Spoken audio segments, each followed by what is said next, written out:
10, 9, 8, 7, 6, 5, 4, 3, 2, 1. Let's go. Let's go. Wait. We got one more. Here we go. Let's go raise the stakes. Let's go raise the stakes with JT and Carrie L-E-T-T-T. Let's go. Whoa. Let's go. There we go. Fancy How intro, you doing man. this morning? How you doing this morning? I'm doing awesome. Thankful, grateful, blessed. Great morning. How you doing? Prepared, I guess. Prepared, yeah. And I got my new water bottle from Johnny F. Healing Humanity, so that's kind of cool. I got the shirt on. I got everything. I'm like a big sellout now, I guess. Get some bottles. Yeah, we have those in the link in the description below. Johnny F. has made all these up for us for the 24-hour live stream. There's a link. If you go to healinghumanity.movie, you can get the shirts, you can get the water bottles. And I got Riding the Tiger. Look at that. And that's me on a tiger, man, in front of some mountains. Every penny goes to the documentary. So that's pretty exciting. How have you been, buddy? You know, it's been a long week, but it's been a good week. I've been good. A lot of stuff has happened since we last raised the stakes. Yeah, man, a lot of cool stuff, and then some news too. I guess we got some investors, some famous investors that are doing carnivore now, or you were texting me about all sorts of stuff we can talk about today. Yeah. Where should we start? People are still jumping on right now. We have the random wheel of proper human diet topics we can jump into. And we were thinking maybe we just invite someone on and talk to them about carnivore. So yeah, if anybody has a story, a carnivore, they want to share they think it's not saying anybody's story isn't special, but if you've got an interesting carnivore story, your journey you want to share, we're going to let one person in towards the end of the stream here, and we're going to listen to somebody new, someone we haven't heard from yet. That's the goal. Yeah. Come on and raise the stakes with us. So JT, I don't want to there's always new people watching, right? Some people have heard this, but should we recap kind of the big event that happened since our last Raise the Stakes episode? Yeah. Saturday? Yeah. All right. JT came on out to the homestead, and well, first of all, JT's been accepted by the Amish community, so that was pretty cool. I told you, man, the cow pants, they were like, this guy. And I think you even got a special phone call somehow from the Amish, right? Yeah, so I took JT to my buddy William, which is kind of crazy because JT's son's name is William. My middle name's William. Bill's middle name is William. We're seeing William everywhere. Lots of weird little things like that keep happening. But cool. We took him to William, my Amish buddy's house, and they'd finished harvesting ice. So JT jumped in to help. But when I jumped out of the car, William's like, "Ooh, Carrie, you've lost a bunch of weight," because I haven't seen him in a while. Yeah, he said he almost didn't recognize you. Yeah. Which was very nice. Nice to hear that always. I'm glad we didn't get shot when we rolled up. Right? Well, right when I'm on carnivore, I'm on day 320 or something. I think around day 300, early on, I was visiting with them and I spoke to his wife for a long time. I'm like, listen, I've been eating meat for 20 days, nothing else. And she was really interested and intrigued because her husband, William, had all these health issues. Yeah. So anyhow, after all that ended, yeah, like 2 days later, I was on a live stream with someone, but William called the house and people are like, oh, Amish use the phone. They have a community phone at the end of the road that they use. They're not allowed to have their own phone in their house. They don't have cell phones. So this man had to walk all the way down the community road just to give Carrie a call about carnivore. You know, it's funny, JT, too. I always feel bad because oftentimes, you know, when someone calls, I missed it, or I'm on a live show, I'll call him back. You can't call this guy back. Like he's hiked out to make this phone call. So if William calls and I see it, I like whatever I'm doing, normally like I gotta take this thing. But yeah, I missed it. But anyhow, he asked Jen, he's like, I want to learn more because we mentioned carnivore to him. He was really busy, a lot of stuff going on. I don't think he really fully grasped it. I didn't want to be too preachy about it, kind of thing. But he called back. We planted a seed and it's growing. He called back and he said, I want to know more about this carnivore. He talked to his wife more after we left. And she's like, yeah, Carrie was telling me about that. Esther. Yeah. So, yeah, Jen and I are going to be heading out there. I'm not sure when. Maybe when I get back from filming Dr. Barry for the documentary. maybe like in 2 weeks or so. We're going to head out there and talk about carnivore. And then the other thing that was exciting was he said, I wanted to talk to you guys too, but he's like, I don't know if you know this, but cows that are fed grass are much healthier for humans than cows that are fed grain. I'm like, yeah, actually, I do know that. But they're starting to feed their cows grass fed only. They've been doing grass fed and grain finished and all this stuff. So I'm like, dude, I'm totally on board with that. So we're going to be talking about that in carnivore with him. I know Uh, some of the beef farmers add in grain towards the end to help the marbling in the meat for the fat. yeah. What we do kind of like as carnivores. So it's not all bad, but at least the beef farmers I've talked to, that's the reason why they add in grain towards the end. I guess it helps the marbling. Have you heard about that? I have. Yep. Yeah. So there's always a little controversy with that. I guess if you can get grass fed, grass finished, that's the best of the best. Some people like the taste better, the marbling, like you said. The only issue is if you finish it with grain, whatever is in that grain, if there's, pesticides, Roundup, all this stuff, and the animal eats it, and then you eat that meat, you maybe get a little bit of that. Although you get a lot less with cows because they're ruminant and they have multiple chambered stomachs. But that's why eating like chicken and uh, animals that only have a regular stomach, sometimes it's a lot harder for people that have autoimmune disorders and things like that. But Absolutely. Do it anyhow, that's exciting. So I'm gonna head back to my buddy Williams. It's always so much fun going over there. JT, next time you come, maybe when it's warmer out, I got to take you back there so you can get a tour and go in the house and uh, see their greenhouse and stuff like that.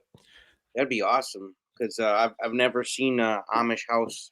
Now I've been on the lot. I've just never, and I've moved some ice now for the ice. What is that ice house they had? Ice Shack, yeah, Ice House or Ice Shack. Yeah, so if you guys didn't see that, I have a link to my video and JT's video in the description below. But Yeah, yeah, it was once a year crazy weekend. they do that once a year. They go to the pond, they cut these huge chunks of ice out, and they save them all year. No electricity, just in a big insulated building. The insulation was like this thick. Every week they pull a big chunk of ice out, and that's how they refrigerate their food. The ice melts. They have a chest freezer in their basement, but they have no electricity, so they just cut the cord off of it, but it's insulated. That's how they do it. But yeah, in their house, JT, it's so cool. So they just have a wood cook stove for heat, and all of their lights are gas lanterns. And it's a weird experience because it's so peaceful in their house. You don't notice it, but when everyday life that you're in, you have this light buzzing and the heaters running in the back. There's always some noise or something. It's just so peaceful and quiet in their house. So yeah, we did that. And then, well, what else did we do, JT? Man, we were driving around the Dells. We were knocking on doors. We met a young Bill Knott. Um, Obviously, no one can replace Bill, but this guy was a young musician, and he serenaded us right on the porch of his own house, and it was awesome. And then we go around the side, on the side of his property, he's got like a little shed, and on the side of his shed, Come on over by the shed. yeah, Downstairs. you would I think, don't right? know if you saw it in the video, JT, but I gave you the look like, should we be doing this? Because Bill was texting me. He's like, this is cool. You guys are doing the stranger thing, but he's like, be careful. Have your head on a swivel. You're going to end up murdered or I something. gotta say, man, this last video, we've gotten so many complaints about me and you doing this. They're like, where's your heads at? You Right. guys are idiots, blah, blah, blah. Like, I'm like, well, we did help people that you probably would have never met Right. had we not done what we did. But we had a great time. And on the side of that shed was written in white chalk, be kind. It's just I won't shut up about it, but that is insane. That's what Bill says at the end of every one of his videos. And when we left, we drove right past here. I did our intro for the video, and instead of saying JT and Carrie knocking on doors of strangers, I said JT and Carrie, we're gonna go be kind. We're gonna be kind to strangers. In Bill's Day of last kindness. video, he said be kind even to strangers. So if we would have got murdered, it's Bill's fault. We were just listening to his advice, right? Thanks, Bill. But when the dude said, because he played us the music, we bought him and his grandma Culvers. We came back, we're just like, here's your Culvers. We were gonna leave. And when he's like, no, come down here, I was like, this doesn't seem like a good idea. But had we not gone down there, we never would have saw the be kind. And that I gotta shut up about it. But the last thing I'll say, how can you wrap your brain around that, JT? What are the odds if had we not gone down there, we wouldn't have seen it? We did go down there. The dude could have written anything on the side of his garage. He's a huge Packer fan. Why not go Packers? Go Pack. Why not be happy? He wrote the two words that Bill says. People don't just go around saying be kind, It's just it's crazy that and we were doing it the whole day. So That It was was we nuts. were in frequency with that message, and you couldn't make it up, man. We were led directly to that message to see it for ourselves, to show you how well we were in frequency with that message. Yeah. Beautiful. It's eerie. It's like X-Files paranormal weird, like getting It's crazy to vibrations and frequencies, man. There's yeah. no way to get around it. Everything you attract what you're in vibration with, and we were on a day of kindness, and you attract that message, and it's just like a wink from God, where He's like, "You guys are doing the right thing." Absolutely. And just the fact too, like when you think of it afterwards, why did Jake want us to go down there? It was like it was like we're in the Matrix and it's being lazy or it's running out of memory. He's like, "Oh, I want to show you my van." Like, okay, it's like it was a cool van, but no, the real reason was we needed to see those words on the And side then of the and then he played guitar right next to it. I was like, "This is just one of the coolest shots I've ever seen." right. So, yeah, that was then we walked around Walmart, and, we were even gonna cook our own steaks in the Walmart parking lot till we got thrown out, but we said, it got dark. We're respectful. We don't wanna knock on anybody's door at dark and scare them. So we said, "Well, our last effort is to just go into the Walmart and to see, maybe we could talk to someone there and say, 'Hey, you look like you're hungry, you're shopping. Can we have dinner with you?'" And that's what we did, and it worked. We found the sweetest family. Um, Azael, I'm telling you, he's a great guy. I hope he gets on carnivore. It was just such a fun time, and hopefully next time we get to cook for like some firefighters. We ended up in the fire station in the Got a Dells. tour, we got a whole tour of a Got fire a tour from one from of a young Terry's fan. drivers, Griffin. That He's was a young nuts. kid. I think he was like 12 or something, and he wants to be a fighter one day. But it was a really great weekend, and it's something that would have never happened had we not got out of our comfort zone, out of Right. our little matrix that we're in every day, and pushed ourselves to do something different. 100%. I got so many great comments from the last video and this one. People saying we want to see more of this. I got one. I don't care. The comments, you can't hurt my feelings. I'm a carnivore. You can't. There's nothing you could say that could hurt my feelings. But it was just so stupid. I got to repeat it. One person said, "That's horrible what you're doing." I'm like, uh, they said forcing people to eat steak. I'm like, what are you talking about? I'm like, we're knocking on doors offering a steak dinner, which is a huge blessing for so many people. That's like a big treat. A lot of people, like, you get an anniversary once a year, you get to go out for a steak dinner.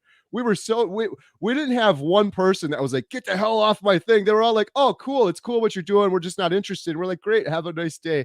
I thought that was so funny. I feel bad because whoever left that comment, either it's a bot or it's just someone that's sad or something. Like, really? We're Well, forcing even people? the people we first did it, Carnivore for Strangers for, Chris and Tanya, they texted me about the new video. And Chris was like, "Man, I feel bad for all those people who missed out on steaks, Right. man." He's like, "They should have took you guys up on that." I'm like, Right. "Well," I told Chris, I said, "Not everybody's as adventurous as you are, you know?" Right. Well, and the thing was, like, the steaks we got too, for Chris, that was a beautiful ribeye roast, man. That was one of the best steaks I've ever eaten. So that's like a treat. But yeah, I thought that was kind of a funny comment. It was so positive. And like, even if it didn't work out with Asael at the end, smiles on people's faces. The guy played music for us, the fire department. It was just joy and happiness all day. And when we live in a world where this is a comment I got from someone too that totally resonated with me. We live in a world where you turn on the news or social media and it's just so much gloom and doom. See two knuckleheads like us running around, having fun, spreading joy, being kind. We just us alone, we had a blast ourselves, is worth it alone. But at the end result was my Amish buddy William now, wants to learn more about carnivores, likely going to start it. And Asael, dude was already this is what gets me mad and passionate at the same time. He was going down the road towards carnivore and didn't even know it yet. He stopped drinking beer, he stopped drinking soda. And he's like, man, I did this, I felt better. I did this, I felt better. But in his head, he's like, meat's bad for you. They're telling me the opposite. And he's just rightfully confused from everything he's been told his whole life.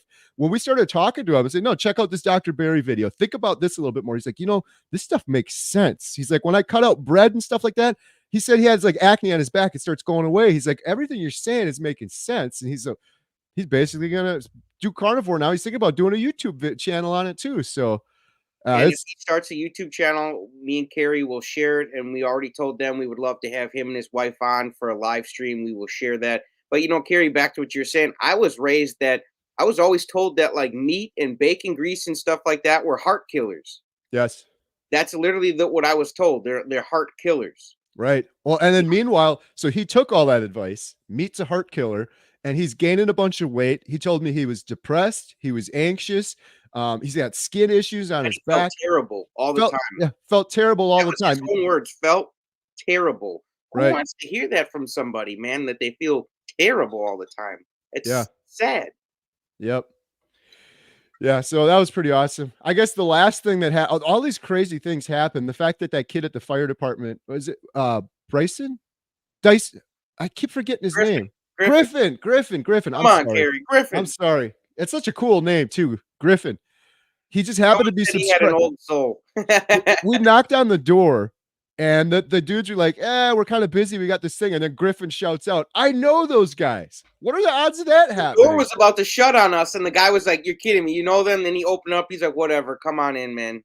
I have JT and I together combined, we got over 200,000 subscribers. I'm not trying to pat ourselves on the back. That's a lot. I'm so blessed, thankful, grateful, blessed. But that ain't nothing compared to the population of the world. There's 8 billion people. What are the odds we knock on what if we're in Arizona and we knock on a fire department doors? There's going to be some kid in there, and the kid just happens to be there watching YouTube at the time. He's like, I know those guys. He literally, I thought he was lying. I really did. I thought he was just bored and was like, oh, I said, show me your phone. He showed me the phone, Homestead How. He was subscribed to it. He had just watched a video earlier today. The odds of that happening. Carnivore. I was like, this is, how old is this kid? This is awesome, man. Just craziness. Again, the vibrations, putting it out there. There's something to it. Like this should be documented and studied or something. It's just crazy. The last crazy thing that happened, I thought I was being so funny, but Asael said to JT, he's like, oh, JT, what's that short for? Is that your nickname? And the whole night, I fell in love with Grandma. The mom, Azael's mom, she didn't speak any English, but we didn't get it on camera. But when we were there, first of all, I was knocking on the doors. JT got the other one with Chris and Tanya. He put the hook, line, and sinker in one time, and he got a huge fish on. So I'm like, I want to do this. So I kept knocking, I kept going. Well, in the end, JT got the fish again. He's the one that talked to Asael and got it. But the camera, the memory card ran out or whatever. But the grandma in Walmart, I was like, please. I'm like, we're so hungry. And I could tell, like, she's a grandmother and there's kids there. She's like, these two crazy dudes, I don't know if I want them in the house. So I told the son, I'm like, I have triplets plus one. That's always a great conversation starter. And Azael told her that. She's like, ooh, triplets. And she just kind of lit up. So I think we were in from there. But the funny thing that happened was at dinner, we kept telling no spices, nothing. And she was like, this is kind of weird, but okay. She made up bacon and she put, was it like parsley or some green stuff just as a garnish. It looked beautiful. But she walked by in the kitchen afterwards and she went like this to me. And she pointed at it like, don't you eat that. I know you're a carnivore now. It was the funniest thing ever. But there's this language barrier. I'm trying to think of she got on me because I grabbed some of the bacon without the tongs. Right? And she pointed at the tongs. I was like, oh, I'm sorry. Right. I don't know any Spanish. I kept trying to think of Spanish words, but long story short, in the end, we're ready to leave. Asael said to JT, what's your nickname? Is that short for something? And I thought I was being hilarious. And I tapped JT in the belly and I'm like, his nickname is Burrito Buenos. Everyone thought that was pretty funny, myself included. I thought that meant big burrito. It means good burrito. Either way, it's pretty funny, but it was funny. And it was just such a great time, great family. And the series continues. It lives on, man. Right. But the last crazy thing, and then I'll be done with this, was in the car right afterwards. JT's like, that's funny, the Burrito Buenos thing. Because I used to go to a restaurant called Burrito Buenos. And that's where I used to go to a restaurant called Burrito Buenos. So for those of that haven't heard this, I'll make this really quick. I lived on the north side of Milwaukee. 4 minutes from me, there's this little tiny Mexican restaurant called Burrito Buenos. I went there for years. On the north side of Milwaukee with my family too. I went there for years with my dad. My parents were divorced. My dad didn't cook. We'd go to this Mexican place. I'd eat the tortilla chips. Dad would drink some beer. We knew the bartender. We knew everyone there. It was like we went there over and over again. Well, it turns out, what a small world, another frequency, wavelength, or whatever. JT and his dad went there for years and years and years around the same time. And I know for a fact we had to have crossed each other, just didn't even know it, man. Honestly. It's insane. And our dads were probably hanging out, bumping elbows at the bar together, drinking and joking around. JT called his dad. He's like, you remember Burrito Buenos? He's like, oh yeah, Marcos. Then I called my dad. I'm like, you remember Burrito Buenos? Marcos? Yes, all of it. So it's the odds of that happening, because we didn't know each other before this. You saw my YouTube channel. It's like come full circle now, and it's very likely, yeah, we're eating burritos and tortilla chips back in the day at the same place. This was At burrito place. 25 years ago. Just insane. Yeah, it's you couldn't make the stuff up. So it's another layer to the JT and Carrie cake. Right. The Providence. So that was in our title. Burritos in Providence. There you go. Burrito Buenos in Providence. So That's why, if you guys are wondering. yeah. So we're talking about strangers, burritos, and Providence. Hey, should we spin the wheel? Man, let's spin the wheel. Let's wake. Hopefully, everybody's awake. I know it's Friday. The chat's moving kind of slow, so let's wake them all up.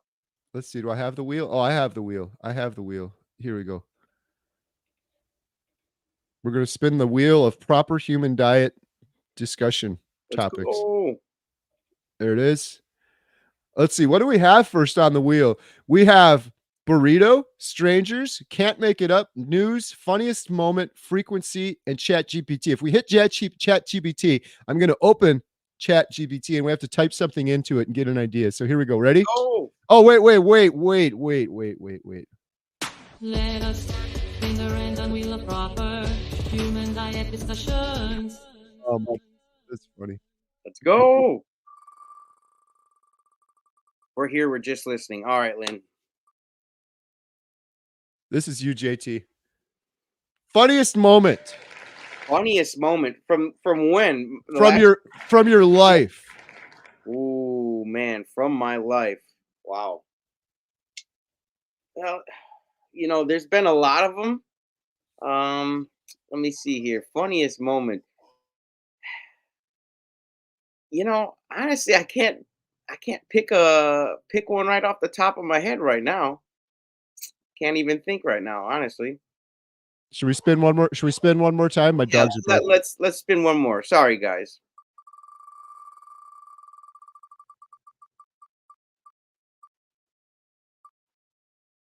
Strangers. We kind of touched on that one already too. Hey, but we will be doing some more Carnivore for Strangers, whether it's the fire departments or. Would you guys like to see us cook for a cop? Because we got some things planned, and Carrie, for you, JT Wynn suggests you to eat sweetbreads and ride bikes. Yeah, have you guys tried sweetbreads? That's a good one.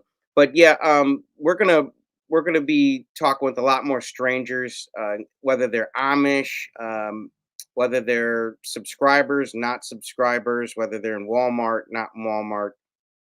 We want strangers, and you want to make those new connections and help new people. There's nothing wrong with preaching to the choir, but it's nice to get some new people. Speaking of new people and strangers, I got a FedEx guy walking right outside my window here. Yeah, I just saw. I was like, give me a heads up next time. I'm like, what's going on? My dogs are going nuts. Hey, I got one other thing that's kind of interesting I want to share. You guys ever seen this before? This is canned butter. I'm probably an idiot. Maybe a bunch of you in the chat, let me know. Have you guys ever heard of canned butter? I'd never heard of it before. And I think I've mentioned this before, but Jen and I, we have a couple different side businesses, and one of them is doing videos for Amazon products. Companies will send us a product. We'll do a video like we did an e-bike before. We'll get drone shots, really professional shots for them. We give them all the footage. That footage goes on Amazon. Well, anyhow, our good buddy, Bill Knott, what does he always say? Besides be kind, prepare, prepare, prepare. And so Jen contacted this company and she was like, we want to be prepared. A lot of people, they'll prep, they'll get a bunch of canned food. And I'm like, what's a good carnivore canned food? There isn't any. Like all your canned food is vegetables mostly. You could get butter in a can. This company sent me. I gotta show you guys this quick. You guys, Carrie's a prepper, and it's funny, we're besties, man. He's a prepper and I'm not a prepper. What about you guys in the comments? Do you guys have like a basement full of stuff? Are you ready for the next World War? Or are you like me and you're just, it's not that I'm lazy or something to prep. It's just my coach taught me that if you're gonna fear lack of scarcity, then you might actually attract it. So he told me that there actually is no such thing as a scarcity in this planet. There's nothing but abundance. So it's just funny that he subscribes sometimes to the scarcity mindset, at least when it comes to prepping, not other things. But how do you guys have them? What's your mindset? Are you like me, where you're like, there's no way? Because he was like, well, what about the toilet paper? I said, I never, during the pandemic, I never ran out of toilet paper. I never ran out of anything in my life. My grandfather's 90, he's gonna be 94 soon, and I don't think he's ever ran out of anything either. But I'm really interested. Sorry. I was gonna say I'm really interested to see what people say in the comments. Prepare or don't prepare. Bill's gonna be mad at you, JT. We got to see. I don't. yeah, Sorry, I'm my not dog's- mad at Bill for prep. I'm just telling you what Bob, my coach Bob, taught me, and he's like, there's no such thing. Like there's, if you even ask the farmers, like they throw away most of their crops, and people don't eat them. Like there is more abundance on this planet. Like there's more fish than you could ever eat. There's more chickens than you could ever eat. So I'm not getting on my buddy or anybody who preps. I just I think the FedEx guy wants him. That's okay. But for me personally, like my coach taught me that there really is no such thing as scarcity. There's just only abundance. So that's just my thing. You guys like to prepare? There you go. There's nothing wrong with being prepared. What about you, Rick? Abundance. There you go. Abundance.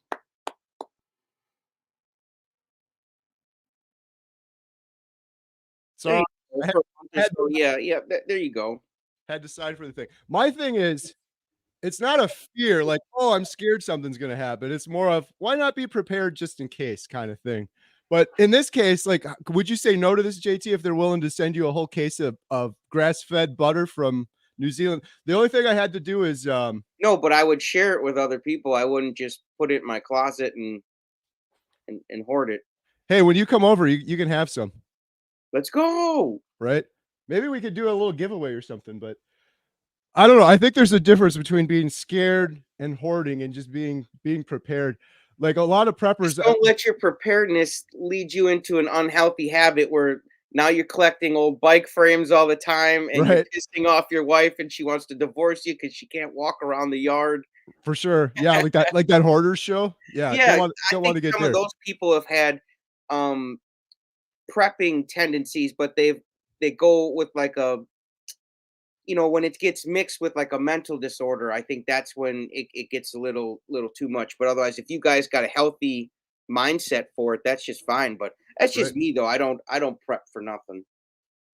Just the See, day, I when get you up, say that, take a I shower. want to see what the comments say on that one because I get what you're saying. You're making me think about it, but then I don't because it's like, God forbid something were to happen, you're not prepared. It's almost like I was saying earlier, if you're gonna go hiking in the Grand Canyon, you're like, "Ah, I'll be fine. I don't need a warm coat." I know people have died here before, but that's a scarcity mindset. There's like a balance, right? Where you gotta Well, you got to be smart though. You don't want to there's nothing wrong with taking risks as long as they don't hurt you either way. If so, you don't want to be dumb and say, well, I don't need a coat, but you don't want to like gather 80 coats when you only need one coat. You know what I'm saying? right. The thing with me is it's not like a fear either. It's just more of humans have this. I've talked about this so much with carnivore and the proper human diet. We get into this mindset where there's a social norm like, oh, everything's just always been okay and it's going to be fine. It really hasn't when you think about 9/11 and some just crazy things that have happened throughout history that we never could have imagined would happen. I But we're guess still here, Gary. what's that? I said, but we're still here. Right.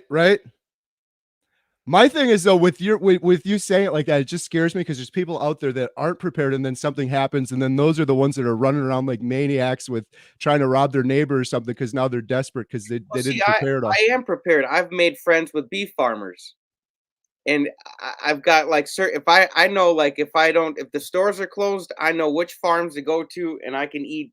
See, there's a different level of preparedness, I guess I am. Like I maybe don't have things stocked up, but I have connections and resources that aren't Walmart, I guess you could say. What do you guys think in the comments? This is an interesting conversation for sure. Are you on JT's side where it's like Abundance, I don't abundance, right? abundance.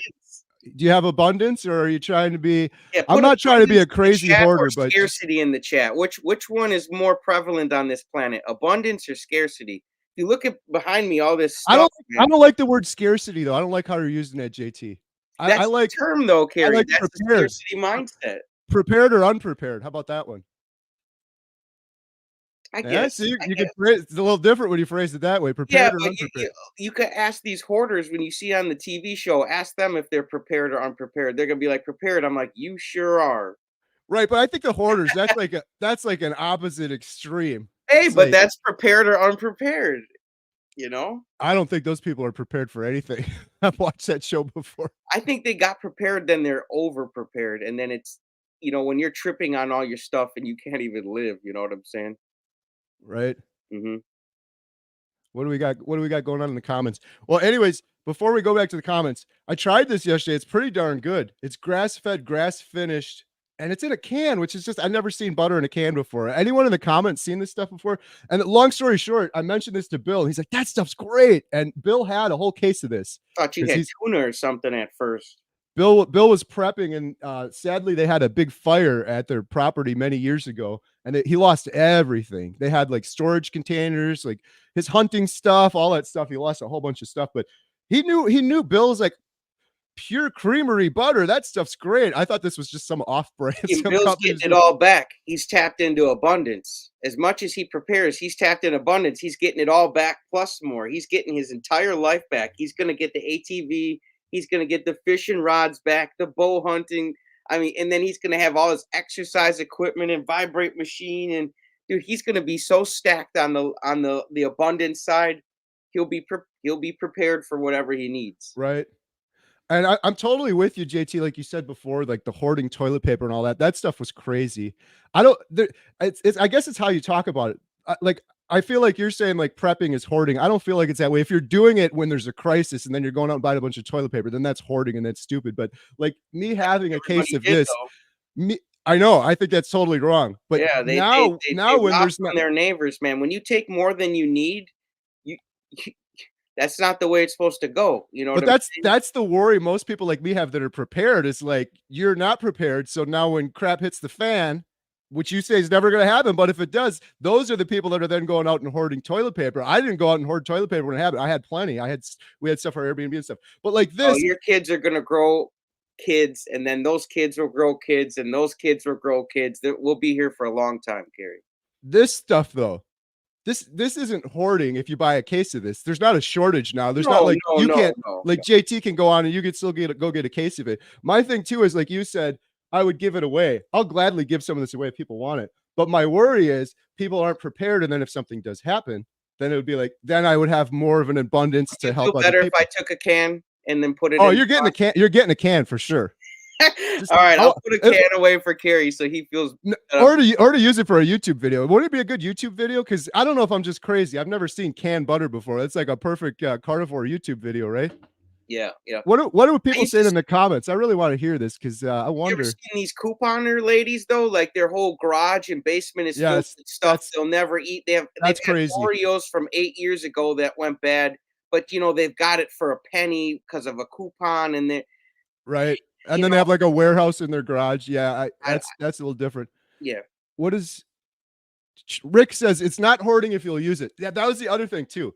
I will use all of this when I've Rick, I prepped and challenge you to use every damn thing in your house, man. And if no, my coach told me if you don't actually use something every day to get it out of your house because you're not in vibration with it. I mean, if it's something that you got in your house, if it's a book you haven't touched for 40 years, man, take that thing to the library, give it to someone else, man, who can touch it this week.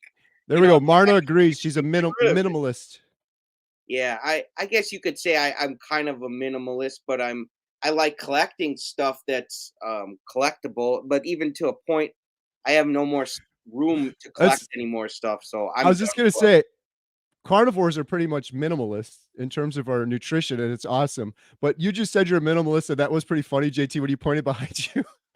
Well, I've got no I'm more. pretty much a minimalist. I got no more room for anything I else. told you I collect this stuff, but I've got no more room to collect. So Right? if then you start getting into hoarding where you try to make room where there's no room, because then my wife would be like, okay, listen, your collecting has gotten out of control. Like we can't walk around. There's nowhere to walk. So it's a balance. You know what I'm saying? Right? What do we got? Robin Hare and shout out Carnivorous Grandma. Don't think prepping and hoarding are equivalent. There's a mental aspect to it. Yeah, for sure. Yeah, I'm if you always giving overprep my excess it, then you're away. hoarding. Abundance mindset is key. There we go. Yolanta, I like to be prepared. Yeah, there's nothing wrong with I guess this goes back to everything in life, JT. It's just about balance. You go too much being prepared and then you're hoarding stuff, and that's too bad. On the flip side, you're not prepared at all, and that could be too bad as well. Hoarders are in no way similar to preppers. Before a blizzard, I like to have gas, water, and some food with no cooking. Rick says he's seen canned butter for years. Well, there you go. I wonder, Well, did anyone else say that in the comments? I've never seen canned butter my whole life. I We must just be a got to go weirdo. down to Miami, man. They've got the aliens and they've got canned butter, so they've got Right? everything in Miami. That's the thing too. It says it'll last till the end of 2025, so it's got a pretty good shelf life. And Bill was saying it's actually longer than that. Oh, this is Red Feather brand canned butter. Yeah, I like that red feather on there, man. Brett, who's your carnivore? I'm prepared for people that would want to steal. There you go. I'm prepared for that too. There you go. No insanity, Renee. Depends on what's going on after Hurricane Katrina. You couldn't buy food or water within 100 miles of that place. There you go. Yo. Common sense prepared.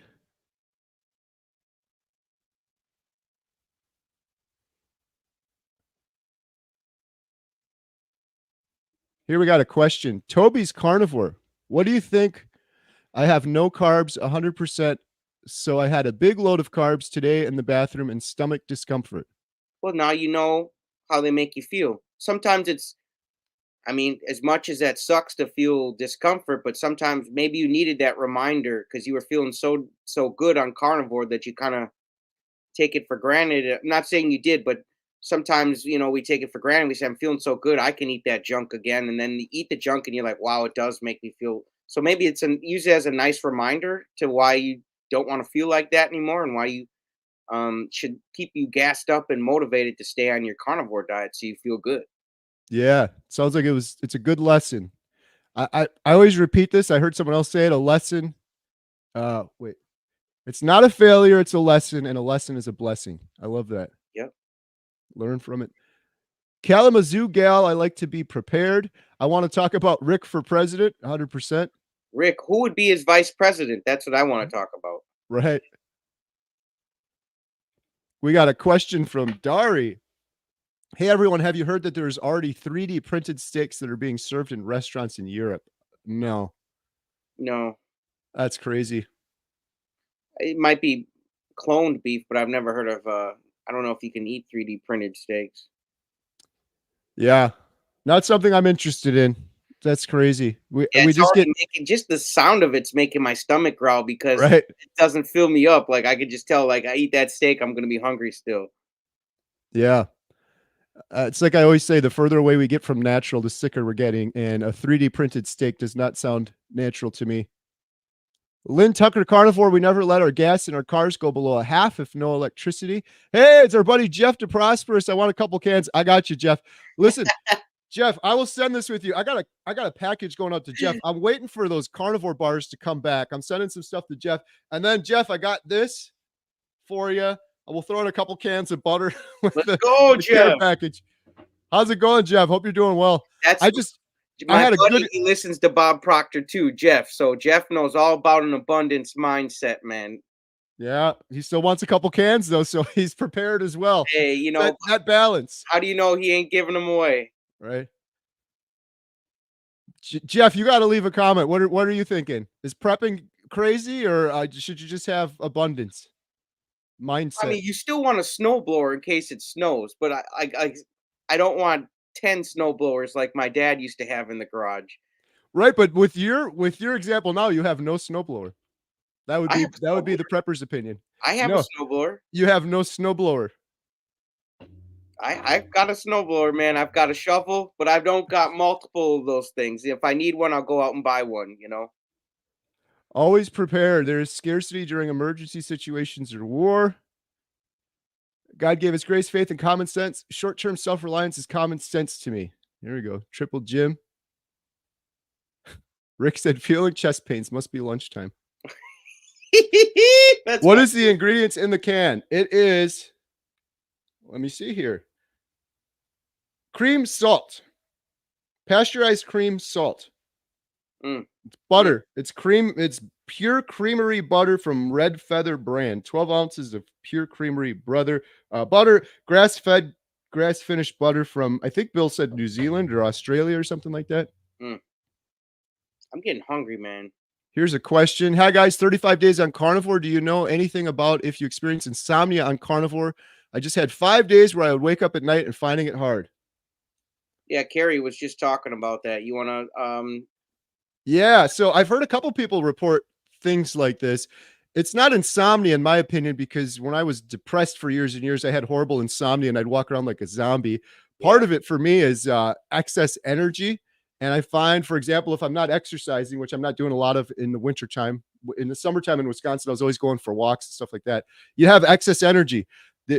Prior to this, on the standard American diet, you weren't given the proper fuel, and your brain and your body didn't have enough energy, so it's easier to sleep. I think that's a big part of it. Some people say you got to exercise or eat before bed. One thing that helped me slightly is magnesium. Dr. Berry did a really good video on magnesium. A lot of people are deficient in magnesium, and I find that I sleep really well with that. Although I did that last night, and I woke up at 3 a.m. this morning. But it wasn't insomnia. I was literally like just wide awake. I could have just started my day at 3 a.m, but that seemed a little crazy. I ended up working for a little while, and then I went back to bed later, and I had the best sleep of my life for like an hour, 2 hours after that. He's It's kind of, catnapping like Dr. Kiltz now, man. yeah. Shout out Dr. Kiltz. Carnivore catnaps. Dr. Kiltz mentioned that he gets up at 3 a.m. and he sleeps a couple times. He's like, that's probably the most natural things that humans have really done before we have these weird constraints and we're sitting under fluorescent lights and you got to go into the office for 9 hours and have your lunch break at exactly this time. It's a proper human. It was probably mixed up a little bit more than that. So I've heard this from a couple people. But yeah, I would say you probably just have excess energy. Maybe try the magnesium or try to exercise a little bit more. I think Dr. Chafee too, he's talked a couple times about eating late at night, which seems so counterintuitive. Eating before bed, and then your body's processing that food. That might help you sleep. I've actually started doing that a little bit more here and there, and I seem to sleep better on nights when I eat a little bit later as well. So Try some meditation too, or even pick that. I think that's a great excuse to either work out more, meditate, or grab a good book and learn something new that you maybe wouldn't have learned had you been sleeping. all right. I like that name though, the mimic. That's they got some ghosts there called mimics. They copy you. Nice. Renee says that doesn't mean it will be available all the time, JT. Primal Mike, hey family. I'm not worried. Short-term prepping is smart. We're good for a month. You guys let me know what's the disaster I'm prepping for, and then I'll prep for it. Nuclear weapons are a great big hoax. Smash the like button. Shout out Robin Hare. Shit. Carnivorous Grandma, great YouTube channel. Ah. Who needs toilet paper? That's what the shower's for. There you go. Oh, you can't use your hand? Come on. No, when we would go fishing, if we would forget toilet paper, we would literally just rip off a sleeve, and your t-shirt looks a little, you turn your t-shirt into a no sleeve, you rip off each sleeve, and you got two wipes. There we go. Rick is all prepared. He's got Canned duck. he's got a canned duck sitting in the cabinets just in case. That's a can do. No Insanity Renee has canned butter on the shelf. I guess this is all new. go, This is all Renee. new to me. Where'd you get your canned butter from, Renee? I've never seen it in just a grocery store. I guess I never looked for it either, but Did they get it from the Doomsday grocery store? Carnivore Brothers, something about seeing your name in chat. 333 Jim, now that we have met in person, very cool.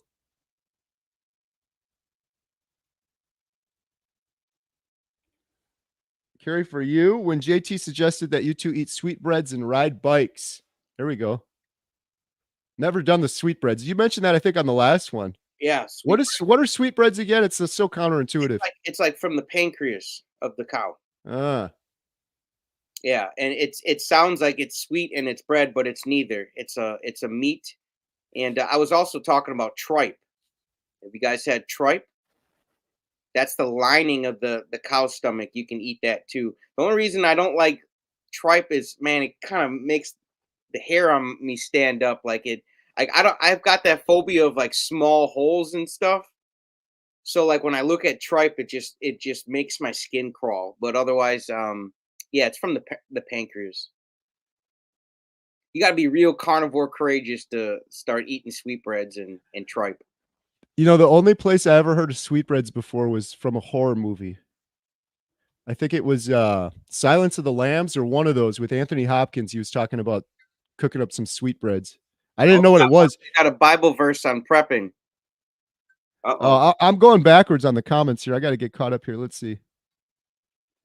The Bible says in Proverbs 21:20, the wise store up choice food and olive oil, but fools gulp theirs down.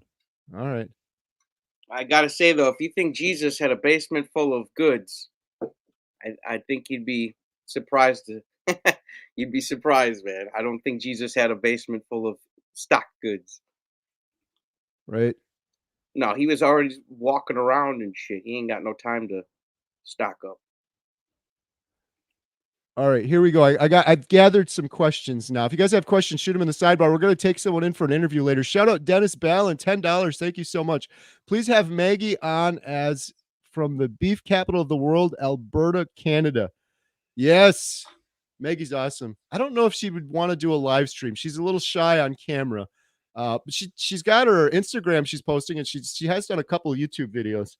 But yeah, if Maggie, if you're watching this, I got to check. Maggie messages me often, but it's always on this messenger app that I rarely use. So sometimes I go on there, I'm like, oh, I got a couple of messages WhatsApp? from people. WhatsApp, yeah. Yeah. That's Graham hits me up on there. Me too. Graham All hit my me out up of on there. country folks hit me up on WhatsApp. I have to turn the notifications on. I felt so bad. Graham messaged me like a week ago on WhatsApp. I never saw it, and then I wanted to Your talk to him. iPhone notifications off for like the last 2 weeks. Yeah, whenever I'm in a live stream, I put on do not disturb, and I then know I you forget. never take it off. I don't- Anytime I text you all day, it says his notifications are silent. I'm like, man, send it anyways. Right. I forget to turn it off, or I'll end up having another live stream. But yeah, I didn't have WhatsApp. There's just completely disabled, even if it was on. Say you fall off the carnivore wagon and have some bread or something. What is the average amount of time for your body to readapt to carnivore? The next damn meal. You don't have to wait a day or anything. Like if let's even say you ate carnivore all day, but for dinner you had like some garlic bread. Who cares, man? Wake up the next morning and get right back on carnivore. I wouldn't wait you don't have to wait anything. You don't have to starve yourself. Just start eating carnivore again. I think that's a lot of people's problem. They think too, they're like, oh, I already messed up this weekend. I might as well just mess up on Sunday again, and then I'll start Monday. And then Monday comes and they're like, well, I'll start on Wednesday. Man, just start on your next meal. That's just me. If I did something like that, I would just my next meal is carnivore. Yeah, 100%. I used to do that, JT, so bad when I was doing keto. Be like, oh, I messed up. Oh, it's Friday. I'll just go till Sunday. And then I would basically just binge. Yeah, eat Monday until I'll Sunday. start over. Yeah. And then Sunday would come and I'd be like, oh, it's 4 days till the end of the month. We're just going to start on the 1st. Oh, let's just do that. Let's do New Year's now. And I keep pushing it out. But I don't know if you just went right back to carnivore. Your body wouldn't even notice the little junk that you had. But if you keep eating the junk, right. In terms of readapting, I don't know if his question was a little different though, too. In terms of readapting, you'll probably kick yourself out of ketosis, and that could take a couple days to get back in. But for JT's point, that's why you should start right away. And that's why I always tell people, new people on carnivore mess this up so much. And I feel so bad for them because they've done every diet in the past. They've done the Weight Watchers and the counting calories and the numbers and all that stuff. If you do carnivore all week and then on Saturday you're like, I'm gonna eat a bunch of bread and cheat, you kick your body out of ketosis. It could take several days or a week to get back into ketosis. And then if you do that again on Saturday again, you could be going most of the week not in ketosis, or in other words, not getting the benefits of being on the carnivore diet. I'm not judging anyone. I'm just telling people because there's a lot of people that don't know that. They think I did so good all week. What's one cheat day? It's not one cheat day on carnivore. It's a different game. It's almost like you turn one cheat day into almost like a week of potentially throwing your body out of ketosis, and then you got to do it all over again. So And replace the word cheat for crap. One crap day. Do you want to have one crap day where you feel like crap, you eat like crap? I wouldn't want a crap day, a cheat day. Honestly, like if you, it's one thing like if you're at a family party and you just mindlessly like grab the almonds when you go by and you weren't thinking of it, whatever. But like to choose a cheat day, a crap day, for me, because that's what a cheat day would turn into. It would turn into a very crappy day for me personally. I'm not getting on nobody. If you guys feel like you deserved it, like to treat yourself. But you got here's to remember though, that stuff you're saying treat yourself to something that doesn't treat you well. Like I used to treat myself to alcohol all the time, but it made me feel sicker than a dog. So just remember what you're treating yourself to. Does it treat you well back? Just something to keep in mind. I was gonna say You I just choking choked. over there? I'm choking on a piece of ice here. So I got excited. told Jen. My healing humanity thing. Yeah, Jen's not home right now. Could you imagine I just pass out right here? I'm gonna call the FedEx guy. Can you go Right. back to that house? He's like, no, I waited outside his window for like 20 minutes before I ain't going back there. uh, I was just gonna add to this. In the comments, please, everyone watching right now, have you done a cheat day and was it worth it for you? I want to hear the answer to that because I did a lot of cheat days or crap days, as JT says on keto. I haven't done it on carnivore, but on keto, I want to know what the cheat day does for you. Like, right? what's the big reward? What's the huge payoff of eating food that's going to tear your body down? And some people, I've heard people, they're like, oh, like carnivore, you're acting like if I eat this, it's going to kill me right away. No, I bet you if I sat here during this live stream and smoked a pack of cigarettes, that pack isn't going to kill me. But if I did that all the time, eventually it'd be one pack too many.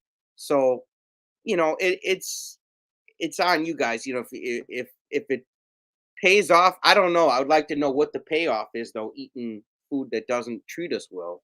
Right. Have you, or in other words, have you ever done that? And then the next subsequent days, you're like, I'm really glad I did that. It's been rough on carnivore. I deserved it. I feel better now. I'd love to hear that. I think I know the answer, but do all carnivores need electrolytes daily and any brands you recommend? I'll shoot that one over to you, JT, because I think you don't use any electrolytes, right? I don't. I just put Redmond's real salt on whatever I want when I want, and if I feel like I need a little of my water, I'll put a pinch in there. It's also good for headaches. I got that from Carrie. But otherwise, I do not use electrolytes unless I'm sick with the flu or something like that. Like where you're regurgitating fluids out and you need some way to retain your fluids a little bit better. Then I would.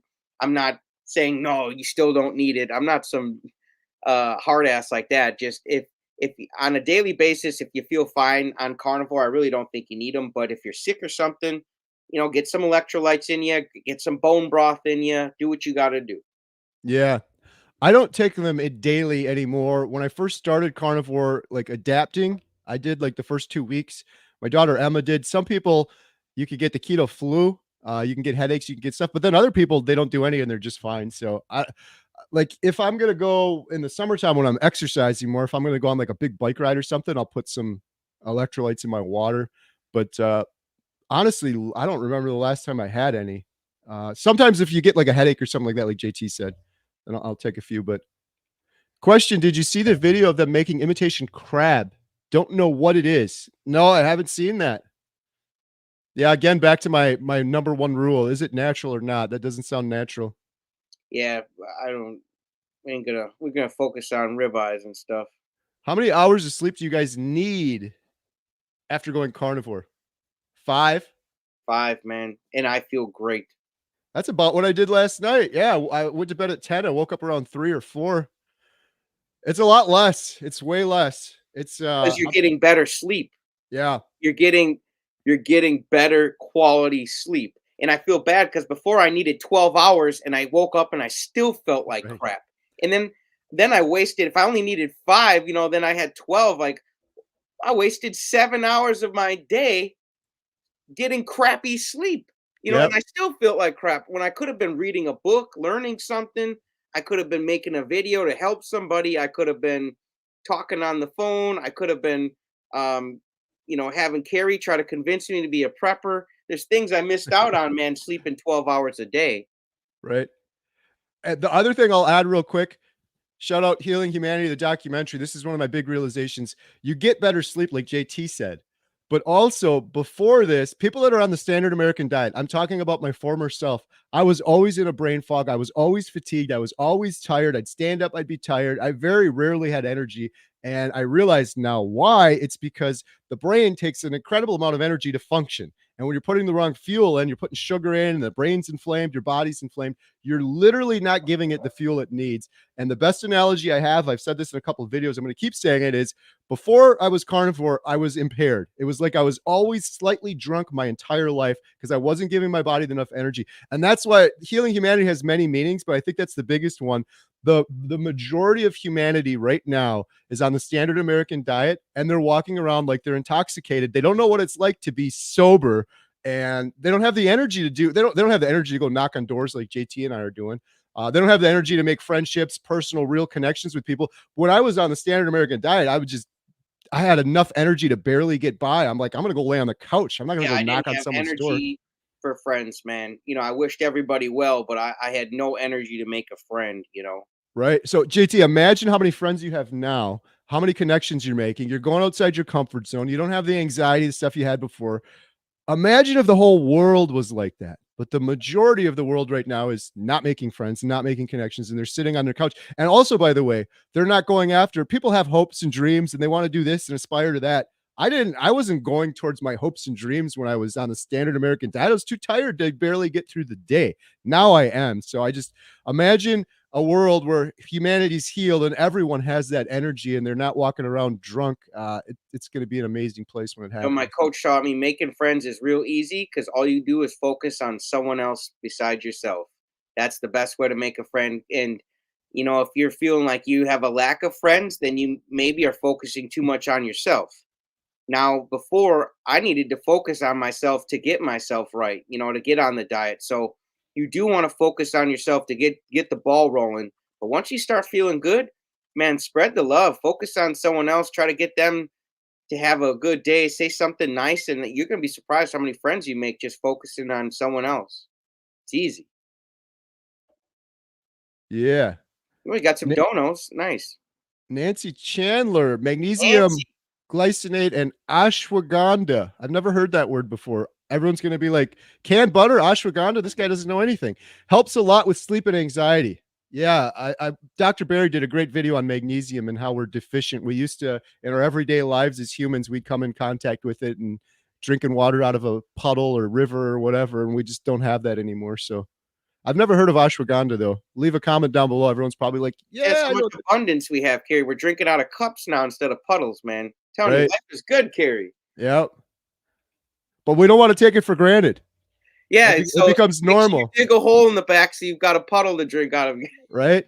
I'm messing with you, buddy. I'm just getting out of here. Can butter make visceral fat?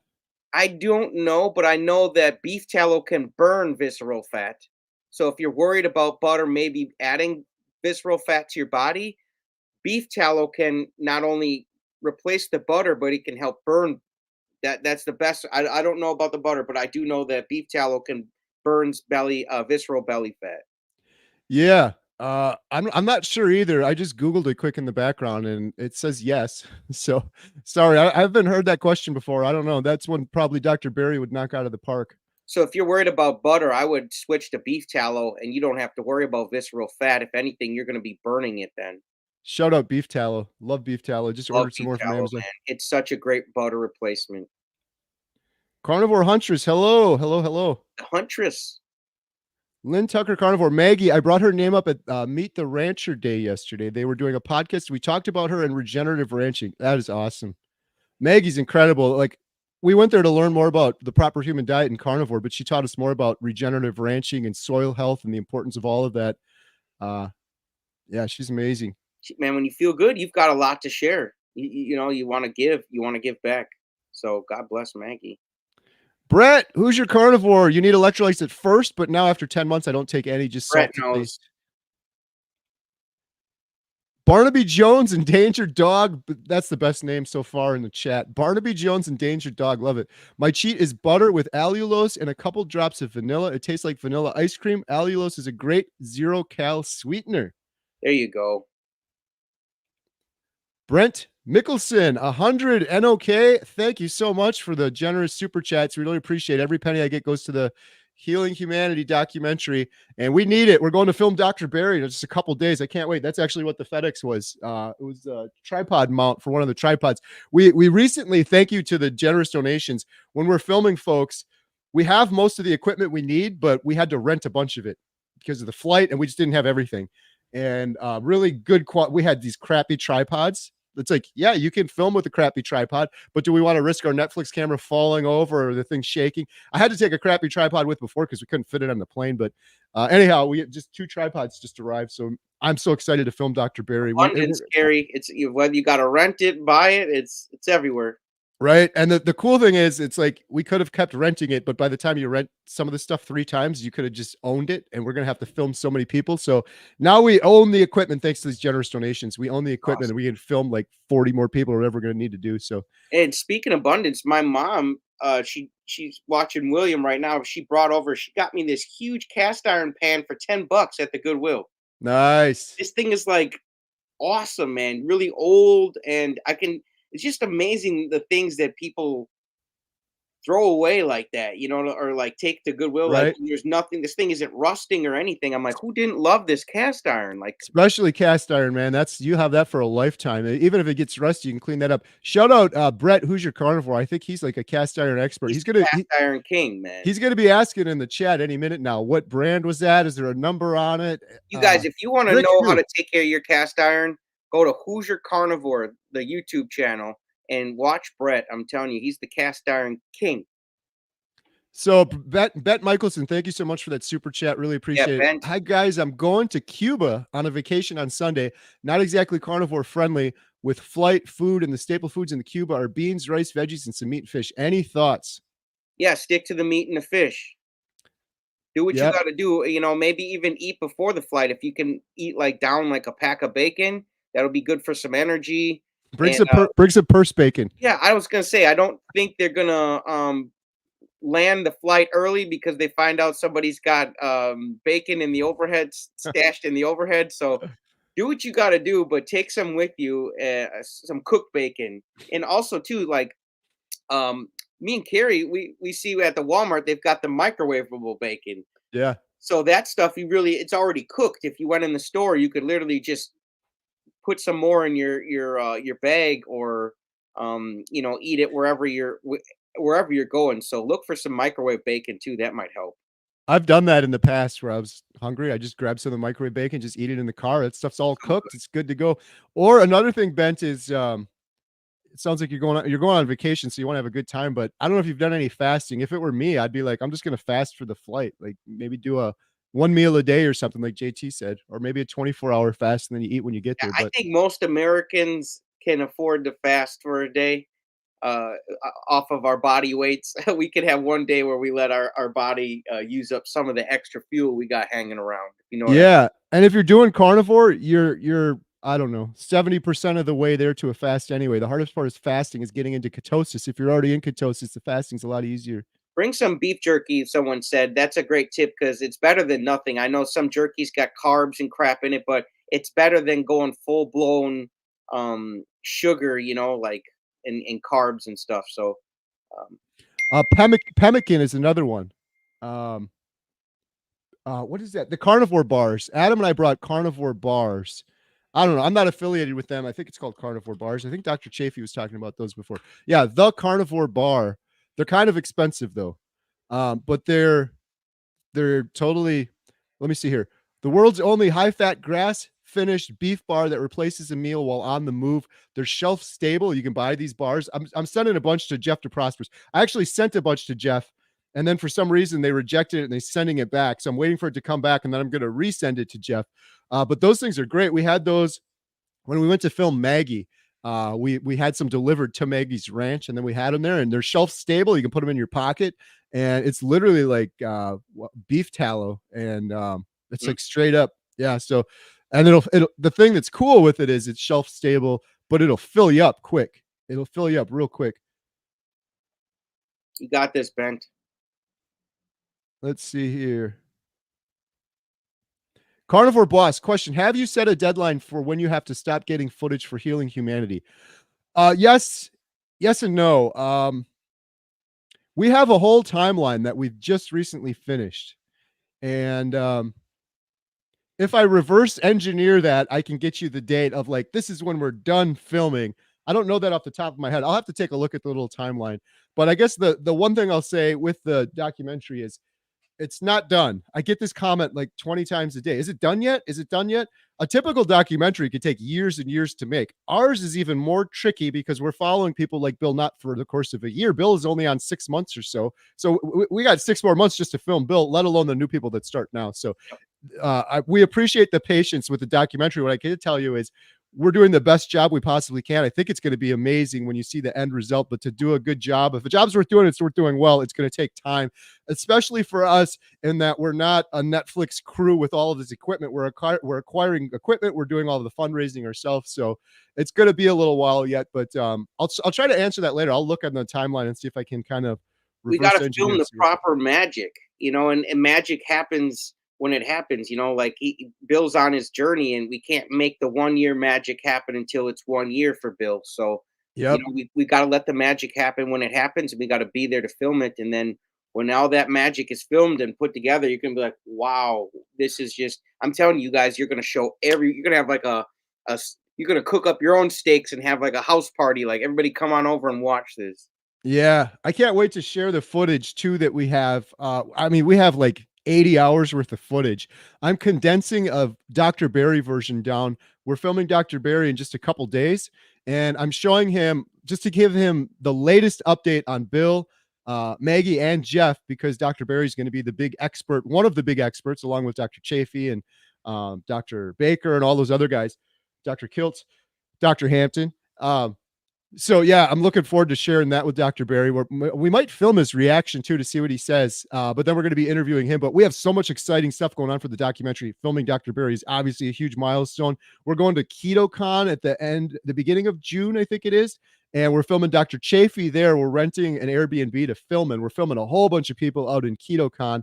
But once we get back from Dr. Barry, we're doing this torch that I've been talking about it forever. The missing piece to this torch, which is the 10-minute version of the documentary, is the Dr. Barry footage we're going to get in just a couple days. So I'm so excited with what we have and sharing that with everybody. So it's coming though.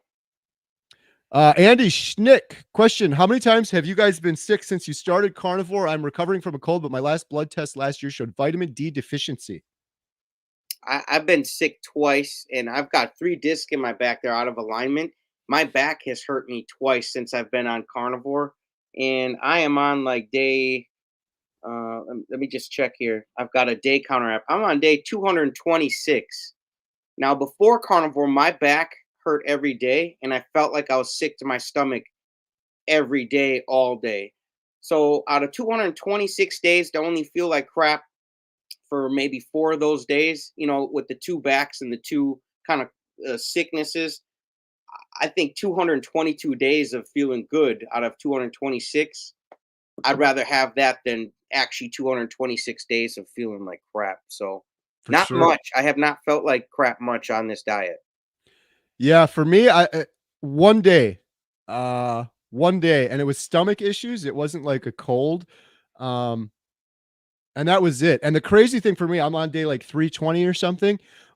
I used to get sick all the time, going to urgent care, whatever. They give you antibiotics, all this wrong stuff I shouldn't be doing anyways. But over the last 300 days, the girls, Emma's Carnivore, my other girls have dipped their toes in and out, but every one of them have been sick. There was one time where all of them were off of school, and Jen was sick. And I'm like, well, this is it. But at least I'm doing Carnivore, so I'll be fine. I didn't get a sniffle. I didn't get anything. I just wanted to mention too, Andy, on the vitamin D deficiency, that is a huge problem for so many people. The best thing you can do, which is so hard, I'm struggling with it now, is get sunlight. Lots of sunlight. It's hard in Wisconsin winter. There's no sun out now to even get. My buddy Jeff D, he's all up to speed on the deficiencies and supplements and things like that. And He he's lives got a on the whole beach too, man. He's getting plenty of sun. yeah, but the vitamin D, that's something to look into because Jeff was telling me the recommendations they make for the daily allowance for vitamin D is ridiculously low. And there's certain things like if you take vitamin D at certain times of the day, it's not even going to absorb in your body. I think if you like you take it after a fatty meal, that's better. Or if you take it with what is it? I'm going to mess this up. People in the chat can probably comment. What is it? K12 or K2? I get all these mixed up. He takes some other supplement, some other K supplement with it, and that's supposed to help absorb the vitamin D more. But keep an eye on your vitamin D because that leads to all sorts of issues for people. The best thing is sunshine, sunshine, sunshine. If otherwise, you might have to supplement some more, make sure it's absorbing well. Oh, look at this. Awesome. M385, $50 super chat. Thank you so much. A contribution to go to the Cooking a Stranger a Steak. We got to do another one now, JT. Hey, Cooking a that's good. I'm Stranger a glad 'cause Steak we got fund. a lot of hateful comments on the last one, man. We got a lot of good ones, but there was a lot of haters, man. They don't really like me and Carrie doing this series for some reason, man. I Yeah. don't get it.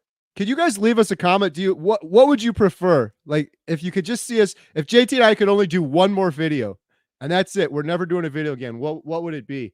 I ask this often and it's kind of all over the board. Do a cooking video, do an inspirational walk and talk or Well, me and Carrie like doing big things, man. Doing things that make us feel uncomfortable. You know what I'm saying? Like 'cause right. that's how you grow is when you get out of that comfort zone. So whatever you guys suggest, make it big, man. Because I got like a one dude was like, dude, how dare you like try to normalize meeting up with people like with strangers? And he was like, you wouldn't have Emma do this for you. I felt like telling him she was there on the first Right. video, you freaking idiot. She Like, filmed it. She had a blast and too. you're telling me that two grown men can't protect a 16-year-old? Right. Kiss my ass, man.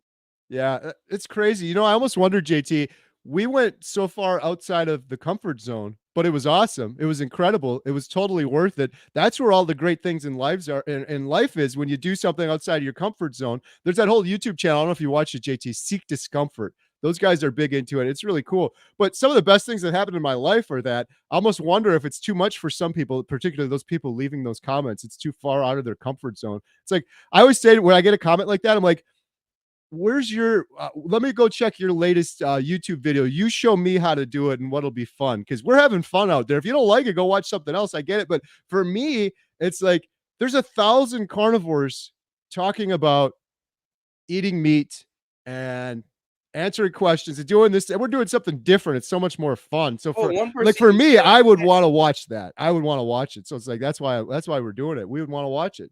yeah, some people, one person even said, well, I can't imagine how much you've tortured someone with anorexia when you knock on their door and offer to cook them a steak. I'm like, well, if they've got anorexia, I'm not torturing them. Like they're Right. just gonna shut the door on us and go back to not eating food. What do I got to do with that? Yeah, whoever left those comments, there was 2 or 3 like that. What are you thinking? Like, were we going to the door with a gun? Like, we're going to cook you steak tonight or you're going to die. We were so nice. And we were like, we had a bunch of people that are like, oh, that's really nice, but we're not interested.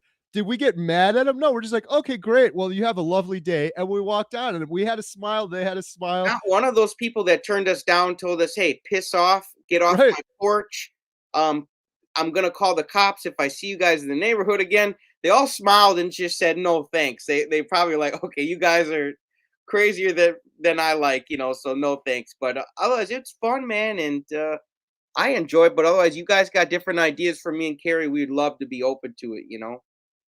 Yeah, for sure. Sandra, one hope for all. I had those carnivore bars. They taste way too expensive. They are very expensive. That's the tricky thing. I would never get them just for like a snack, but for the purpose of traveling, I think it's a good case use. But yeah, they are Take her expensive. advice, man. If she don't like them, I won't like them either. So Yep. I'm all good.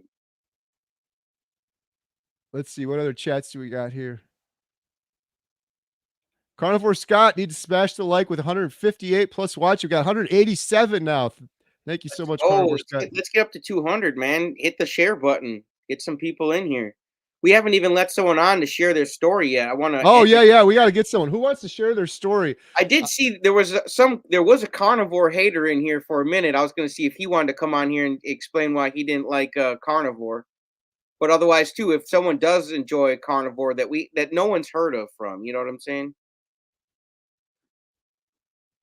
bacon, bacon, bacon. I think that was Wang that was in here. I'm not sure if he's. It looks like he took off. Oh, was he in here that our first video? Someone came in our first video. It Are you was getting still here, Wang? Do you want to tell us why you don't like carnivore, bro? You want to come on? Oh, here's a question while we're waiting for Wang. Now's Anyone not wants to the time jump to on be with us? Let's go. T. Nicole, has anyone else had back pain that's healed now since changing to carnivore diet? JT? Carrie? We got two Absolutely. right here. Two so far. Absolutely. I've actually got discs that are not in alignment. And I told Carrie in the car ride the other day when we were filming these videos, I even said to him, I said, I have no idea how this diet makes my back not hurt. I said, I don't care to find out either. All I know is that I feel good. And to me, that's all that matters. So bring on the ribeyes. Bring them out. That should be encouragement for anyone considering carnivore. I hear that. I get so many comments from people, and that's the big one. I had lifelong back pain, and it went away on carnivore. It was the same thing for me. My lower back always hurt, and I don't know what your thing was, JT, but I was just like, I was foolish as a young man. I must have lifted something weird, and this is the rest of my life. I'm going to have this lower back pain. Poor Jen, every night, we bought one of those little massager things. I'm like, can you just do my back? It's just killing, and it never really helped. It was just like temporary, like whatever. And then the next morning, it'd always be hurting. I think it was like 2 weeks into carnivore. I have no back pain. 300 days, no back pain whatsoever. Had that all my life. Yeah, Jen's so happy. Jen doesn't have to rub my back anymore. She doesn't have to listen to me snore. She doesn't have to listen to me. She used to watch me sleep because I'd be like, the breathing, like you had, JT, with the sleep apnea. No one says it's because we don't have the inflammation anymore. Yeah, exactly. That's probably, honestly, yeah. Bill Knott, too. That was one of the biggest things Bill reported on carnivore. His back pain, knee pain went away so quick. I was like, dude, Bill, that's the inflammation. Inflammation's gone. Hey, my earlier comment. Man, I'm still looking for Wang, man. He got real quiet when I invited him on here, man. Now's not the time to be shy, Wang. Right? K2 with vitamin D. K2, that's what it is. I'm so good with a lot of stuff with my carnivore brain, but I got to learn my vitamins and supplements. I always get those mixed up. D3, K2, K12, B2. I don't even know what some of those are. If we're talking drugs, you start doing drugs and stuff. I don't know. I just take away. The more letters and stuff, the more I get confused, Shout out, Ben. Credit to JT. I realize now why you say JT is wise beyond his years. Thanks, Ben. Appreciate you got any wisdom from lately? JT's been turning me on to a bunch of really good YouTube channels. Your coach Bob Proctor, I've watched several of those videos, and then Ed's awesome. Ed Milet. Yeah. If you guys aren't watching Ed Milet, man, you're missing out on so much good tips and stuff. But just some quick wisdom, I guess. Have you guys ever heard of the vacuum law? That's a natural law that exists, and to receive, you only receive what you're in vibration with, but you also have to make room for those things. That's why, like, I don't. It goes back to the hoarding, I guess. If you want to receive the good in your life, you have to make room for it. And my coach always told me to test the vacuum law by just going in your bedroom, cleaning out one of your dresser drawers. Just take everything in one drawer, throw it out, and he says, watch how quick that drawer fills back up with new clothes, because nature doesn't like a space. It doesn't like a vacuum. It fills it back up. And it's like if you had a car to some keys to like some rust bucket, and I had keys to a Tesla, and I wanted to give you the keys to the Tesla, but you didn't want to let go of your keys. Well, if you don't make room for the new car, you can't receive the new car. So you have to let go. And that's also works hand in hand with forgiveness. Forgiveness isn't for the person who did you wrong. Forgiveness is for you. So you let go of that negative energy, that negative experience, and you let it go. You set it free, and then you make room for the positive energy to start flowing back to you. That's why you're told to forgive someone. It's for you, not for that person. It's for you. So you don't hold on to that negative energy. You let it go, and you make space to receive new good blessings and move on. So just cool. Remember the vacuum law and try that, you guys. Empty one of your drawers out. Watch how quick that thing fills up.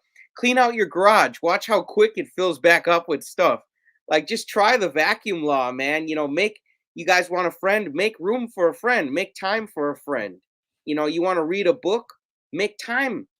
Schedule 6 to 7. I'm reading my book, and then watch how that book gets read. It's the vacuum law. Once you make room and a space for the good you want, it comes right to you. Beautiful. Awesome. Good stuff. Hey, Andy Schick said, did you know the hamburger was invented in Seymour, Wisconsin? And the only reason why it had a bun was because the guy who invented it needed to hand out finger food at fairs. I did not know that. Hey, there Shout out you go. Wisconsin. JT knows a thing or two about hamburgers in Wisconsin. What's that one you were talking about last time? Ollie's. It is the most buttery burger That's our on next video. planet Earth. Anywhere. I don't care where you're gonna go, man. The most buttery burgers ever are served at this place in Wisconsin. It's called Solly's Grill. Me and Carrie would love to take you guys there one day for a fun video, and we're gonna show you how much butter they put on. It's literally it'll run down your arm when you eat this burger, and it's down your elbows, everything. Like, it's making my mouth water. Ooh. All right, one last call out. If we get a couple people that want to join on, we'll put your names in the wheel and we'll spin it and see who's going to jump on with me and JT. So leave a comment right now if you want to jump on with me and JT right now, just to share. We're trying to share some news stories. That's the goal of trying to let someone on today. We want to hear a story that we haven't heard yet. Maybe let's hear from somebody new, somebody carnivore testimony story. Yeah, somebody who hasn't really shared their story yet. So let me know. We got a couple people. Bobby Bands, I plan to document my journey and we'll keep posted in the comments. That's awesome. You gonna do a YouTube channel? Bobby Bands, man, I like that name. Kalamazoo Girl, JT, do you have a channel? Yes. Absolutely. It's in the description below if you're watching from mine. JT's channel is below, as well as the link to JT's video we did cooking steak for strangers. Both of those are linked in the description. Family YouTube channel, and it's all about family fun and carnivore, man. And if that's something you're interested, then yeah, give me a subscribe. I won't let you down. I'm all about having fun, man. That's the theme of everything I try to do on my channel. Carnivore Boss asking, currently reading The Power of Positive Thinking by Norman Vincent Peale. Do you know that one, JT? No, not yet. It's on my list. I have a book list, like over 100 books that my coach has suggested, and that is one of them. But I have not gotten to it yet. I've got like 5 books I'm in the middle. I've actually, glad we're talking about books. This is the one I was reading right before the stream started. Hey, there we go. Who Ever Lived, King Solomon. My buddy Carrie right here. He got me this right here. And if you guys, I'm telling you, this is a book that helps break down the book of Proverbs in the Bible. You know, I get a lot of crap. They're like, you listen to natural law, like you don't believe in Jesus. I'm like, how do you tell me what I believe in, man? This whole book, man, and the natural laws, man, Jesus practiced natural law. Like, where do you think we got it from? God, these are God's laws. So it's great to just learn and be in more harmony with God and the way he set this thing up to run. It's amazing. Yeah. And books help us do that. I love that book too, JT, because if you ever you can go to sit down, you got a live stream or something in 10 minutes. Hey, pop it open. Wang, let Wang on, man. You want to explain why carnivore sucks, bro? You can come on here. Wang, you have an open invite. Will you join us? Yeah, put the link in the the chat. Let Wang come on. This would make for an interesting video. But you have to explain why carnivore sucks. You can't just say it sucks and that's it. Like, explain to us why it sucks, bro. I'm sure you gotta had a lot of reasons, and I'd love to hear them. Yeah, there's the link in there, Wang. Appreciate you. Click on it. Yeah, JT, that book is awesome too. While we're waiting for Wang, just if like some books you got to read front to back. That book you could just open it up and you can get inspired, to get some wisdom, get anything. Some books you want to highlight, right? Like, hey, can you pop it open to a random page and just give us a little something while we're waiting? Absolutely, yeah. Right here. Those who work diligently in their field of expertise will achieve enough material success to satisfy their needs. In Proverbs 28:19, Solomon writes, "He that tills his land shall be satisfied with bread, but he that follows vain persons in void of understanding."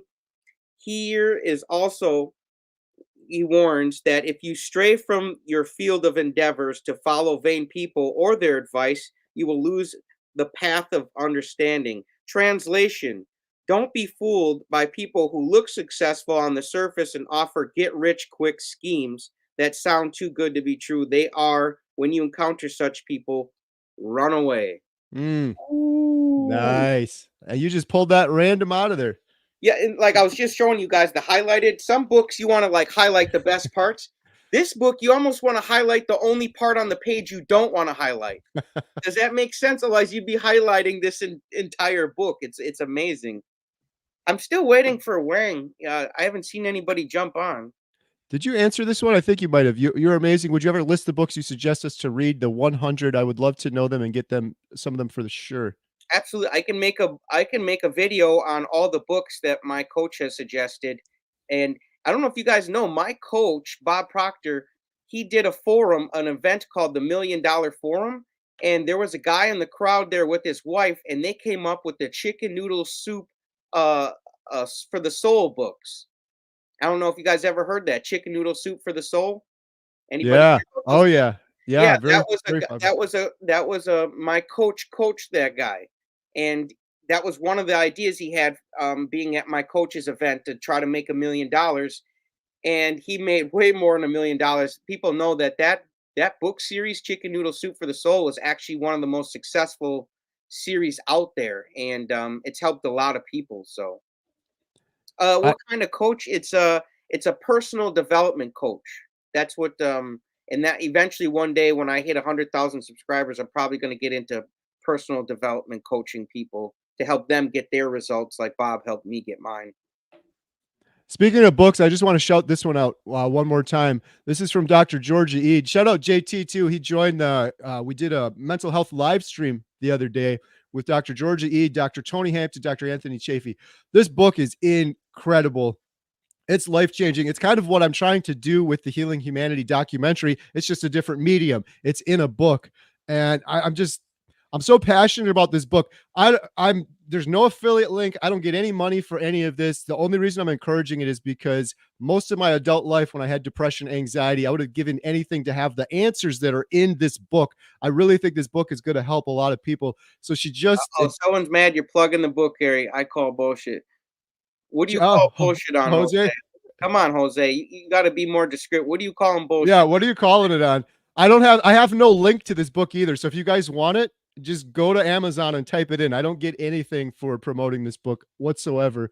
It's going to change the life. There's so many Jose, there's so many hopeless people in the world right now with depression and anxiety. 40% of college students have reported mental health issues. That's just the reported number. It's literally billions of people right now. And the fact that it's just normalized, like everyone's just walking around anxious and that's normal. That's insane. I have no anxiety on Carnivore. That's how it should be. A proper human shouldn't be walking around in a constant state of anxiety. And then when you get into some of these more severe mental health issues like schizophrenia, that's one of the scariest diseases ever. People that legitimately think people are out there trying to harm them, they're seeing and hearing things that aren't there. Right. It's one of the scariest things in the world. And the proper human diet has helped so many people with that. So, Hey, one hope for all. Please don't be disrespectful to my coach. You know nothing about my coach, okay? I've been trying to be patient with you, but don't see. And I get annoyed when you get Christians that try to judge other Christians. What one hope for all? Show me where in the Bible does it say that you get to judge people? I'll wait. I'll wait for you because you just kind of piss me off. we got Jose trolling. We got Scotty here. Should we bring Scotty on? Sure, bring him on because one hope for all is pissing me off. Scotty, welcome. How's What's it going? up, buddy? Hey, don't be angry, JT. Let it go. Hey, man, I don't like you get these Christians that say they can judge other Christians, man. Point me the book in the show me the spot in the Bible that says you get to judge other Christians. I must have missed that. Yeah. Maybe they read the Bible better than I did. Maybe that's why they're such a better Christian. No, we even getting into that discussion brings you into that very thing. You know, there's a gentleman out there, Krishnamurti. He talks a lot about how when you are the observer, right? So when you get down, what does it say? If you don't want to get dirty, don't get down in the mud with the pigs, right? Yeah. And I'm not saying anybody's a pig or anything, but just saying that the way I like to look at it is we all have a lot of work to do in our lives. And I don't have enough time to point out your failings. I have to work on mine. And there are plenty of those. I like it, Scott. How you been doing, buddy? It's been a while since I had you on my channel. Yeah, I tell you what, the holidays came and I fell off the wagon. I fell into a, a detrimental dietary mode. I eat all the fun stuff. Started with fruit cake and eggnog and went downhill from there. Um, but I'm back and we're working on it. Had a car accident about 3 weeks ago, so yeah, I ended up with a totaled car and a ride to the doctors. But everything's going to work out fine. Just out of car, that's all. So, the usual things that happen to people's lives. Absolutely. So Scotty, you have a YouTube channel, Carnivore Scott, right? Correct. What inspired you to start the channel? You Really? you and Carnivore Kip. That's why I have that Carnivore Scott kind of moniker. Nice. Just don't be pulling those fake heart attacks, Scotty. No, I don't have to do that. I was talking to Who's Your Carnivore yesterday, matter of fact, and in discussion with him, I was like, there's a balance, a delicate balance that needs to be struck between attracting people to your content and letting your content stand on its own. And if you're going to be a YouTube creator with the goal of monetizing and making significant money, then there's things you have to do. I mean, if you want to be good at anything, right? What isn't there something that you have to spend 10,000 hours at that task, or some number, like 5 years at that task, and you'll become good at it. So if you're going to put in the real work, YouTube making money is real work. And if that's what you're desiring or you're led to over an evolutionary period, then you're going to realize you have to put in work. If that's not what you're going to do, and I've been a big proponent of this, if you're not going to do the work, then don't go in that kitchen, so to speak, Right. Absolutely. Yeah, go check out Carnivore Scott. And dude, look at that shot, man. Look at that mug shot, dude. It looks awesome, dude. That's like that. You look so stoic, man. And like, man, you're gonna be like the next villain in the Batman movie. Well, that was one of my headshots for when I was doing more acting, and we just wrapped up a mini series, and that had a lot to do with. I mean, when you're almost 6.5 foot tall, 300 pounds, you tend to not get the leading love roles. You know what I mean? Yeah, and honestly, man, just to point something out, like you got a short down here, but it's looking like you're getting more color in your beard.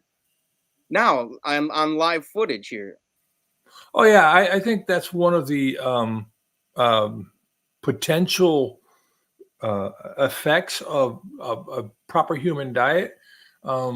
What I noticed that hair grows quicker now. Some places, like on top of my head, where I have my nice little halo, and my hair is not really growing back a whole bunch, but I'm not looking for it to, Yeah. That's not my life goal to have a full head of hair.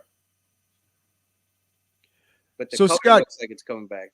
Scott, can you, for those that haven't heard your story yet, could you tell us like how you found Carnivore? Sure, if you want. Pretty simple. I'm on a journey in life here to find the end of the internet, and in that journey, I stumbled across a lot of different topics. And one of them was your videos that you did, particularly early on, and a lot of Ken Berry's, and like everybody, he kind of like the Godfather, between himself and a few others. But even before that, going into a ketogenic type of diet, I was very interested in it, and I tried. I've always been a big guy and a heavy guy, and I just can't find the right combination of things that I'm willing to do, that I'm able to do, and that I can sustain. I think those are like a triad. If you could put a triad to this, the three legs of a stool is, what are you willing to do, and what can you do? And like, I'm not going to go out there and walk a 5K every day. I know Who's Your Carnivore started that, walks a 5K every day. I'm not going to do a lot of the physical challenges. I have a lot of after effects from my military service that kind of limit me. But so what can you do? What are you willing to do? Those are really important things. And so I find that when you listen to a lot of the bodybuilders and the people who've done fitness for a living, and they're professionals at it, so maybe their advice is, has weight. They say that over 90% of the battle is in the kitchen, not in the gym. It's our bodies are very complex and they're wonderfully made, but they're fairly simplistic too. And we'll use that term GIGO, garbage in, garbage out, for IT, but what about our bodies, right?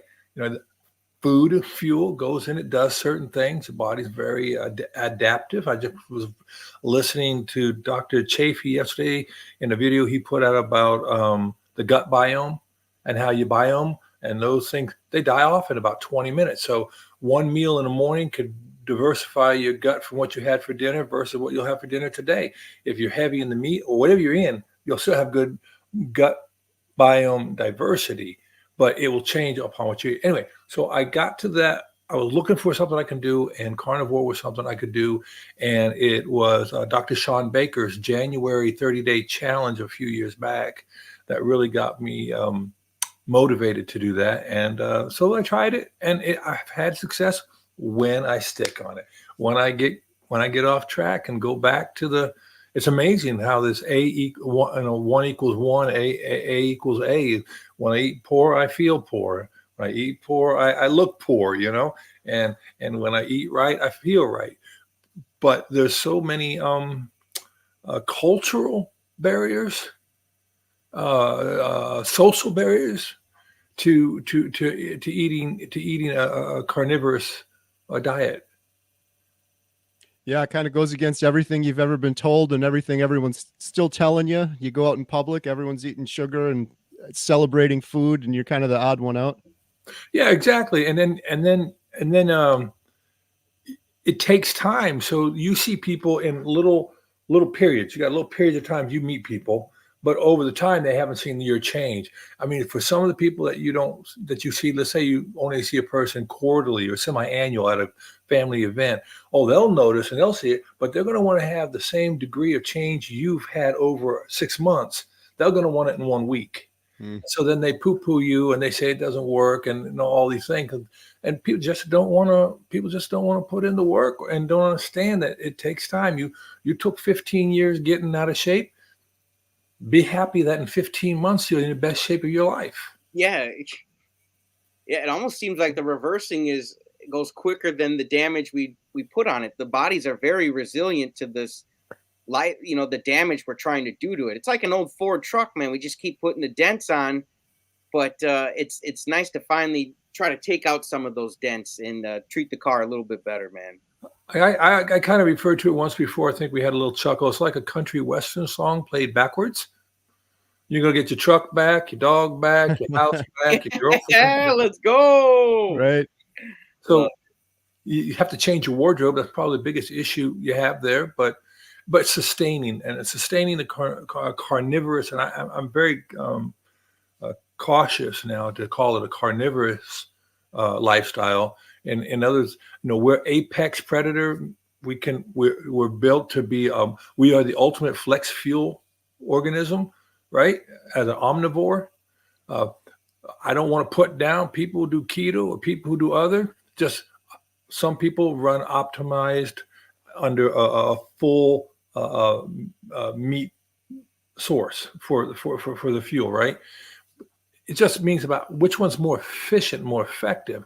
What is that bioavailability of what you're looking for? Your gut is looking for certain things, and when it finds what it wants, it uses it, absorbs it. It has processes for it, and it gets rid of the rest. And it only is looking for it. This is an interesting thing. I had to think about how important sugar is. If you think about it as a macronutrient, it's one of the macronutrients your body can make and store. So it must be pretty important. So let's not demonize everything about the idea of what a carbohydrate is in our needs, right? And that's what I like about this community, because as we go further into this as a group, we're able to do that iron sharpening iron. You get to hear things from doctors. And I think with the carb addiction doctor, Dr. Cyrus, I love his presentation because he's pretty much in your face. You know what I mean? and he was talking about let's look at this idea about carbohydrates. Now, do we need a banana split? No, right? But your body it's so important. Your body can make it. So maybe we ought not have a lot of demagoguery on this whole idea, right? But let's keep it in its place. Yeah. Sorry, I'm just reading through the chats here. We got some questions. By all means, please do. So, Scotty, how are things going for you now? You said you stopped for a while. Are you doing carnivore again, or what are your plans? I'm doing carnivore heavy, so to speak. Like, I'll be honest, like I just had a like a half a cup of full fat cottage cheese. Dairy doesn't bother me. I'm okay with dairy. And as I'm walking myself into something, I'm not jumping off the cliff going the whole way. I'm walking into it, right? But I know that the cottage cheese has a little higher on the protein to fat ratio.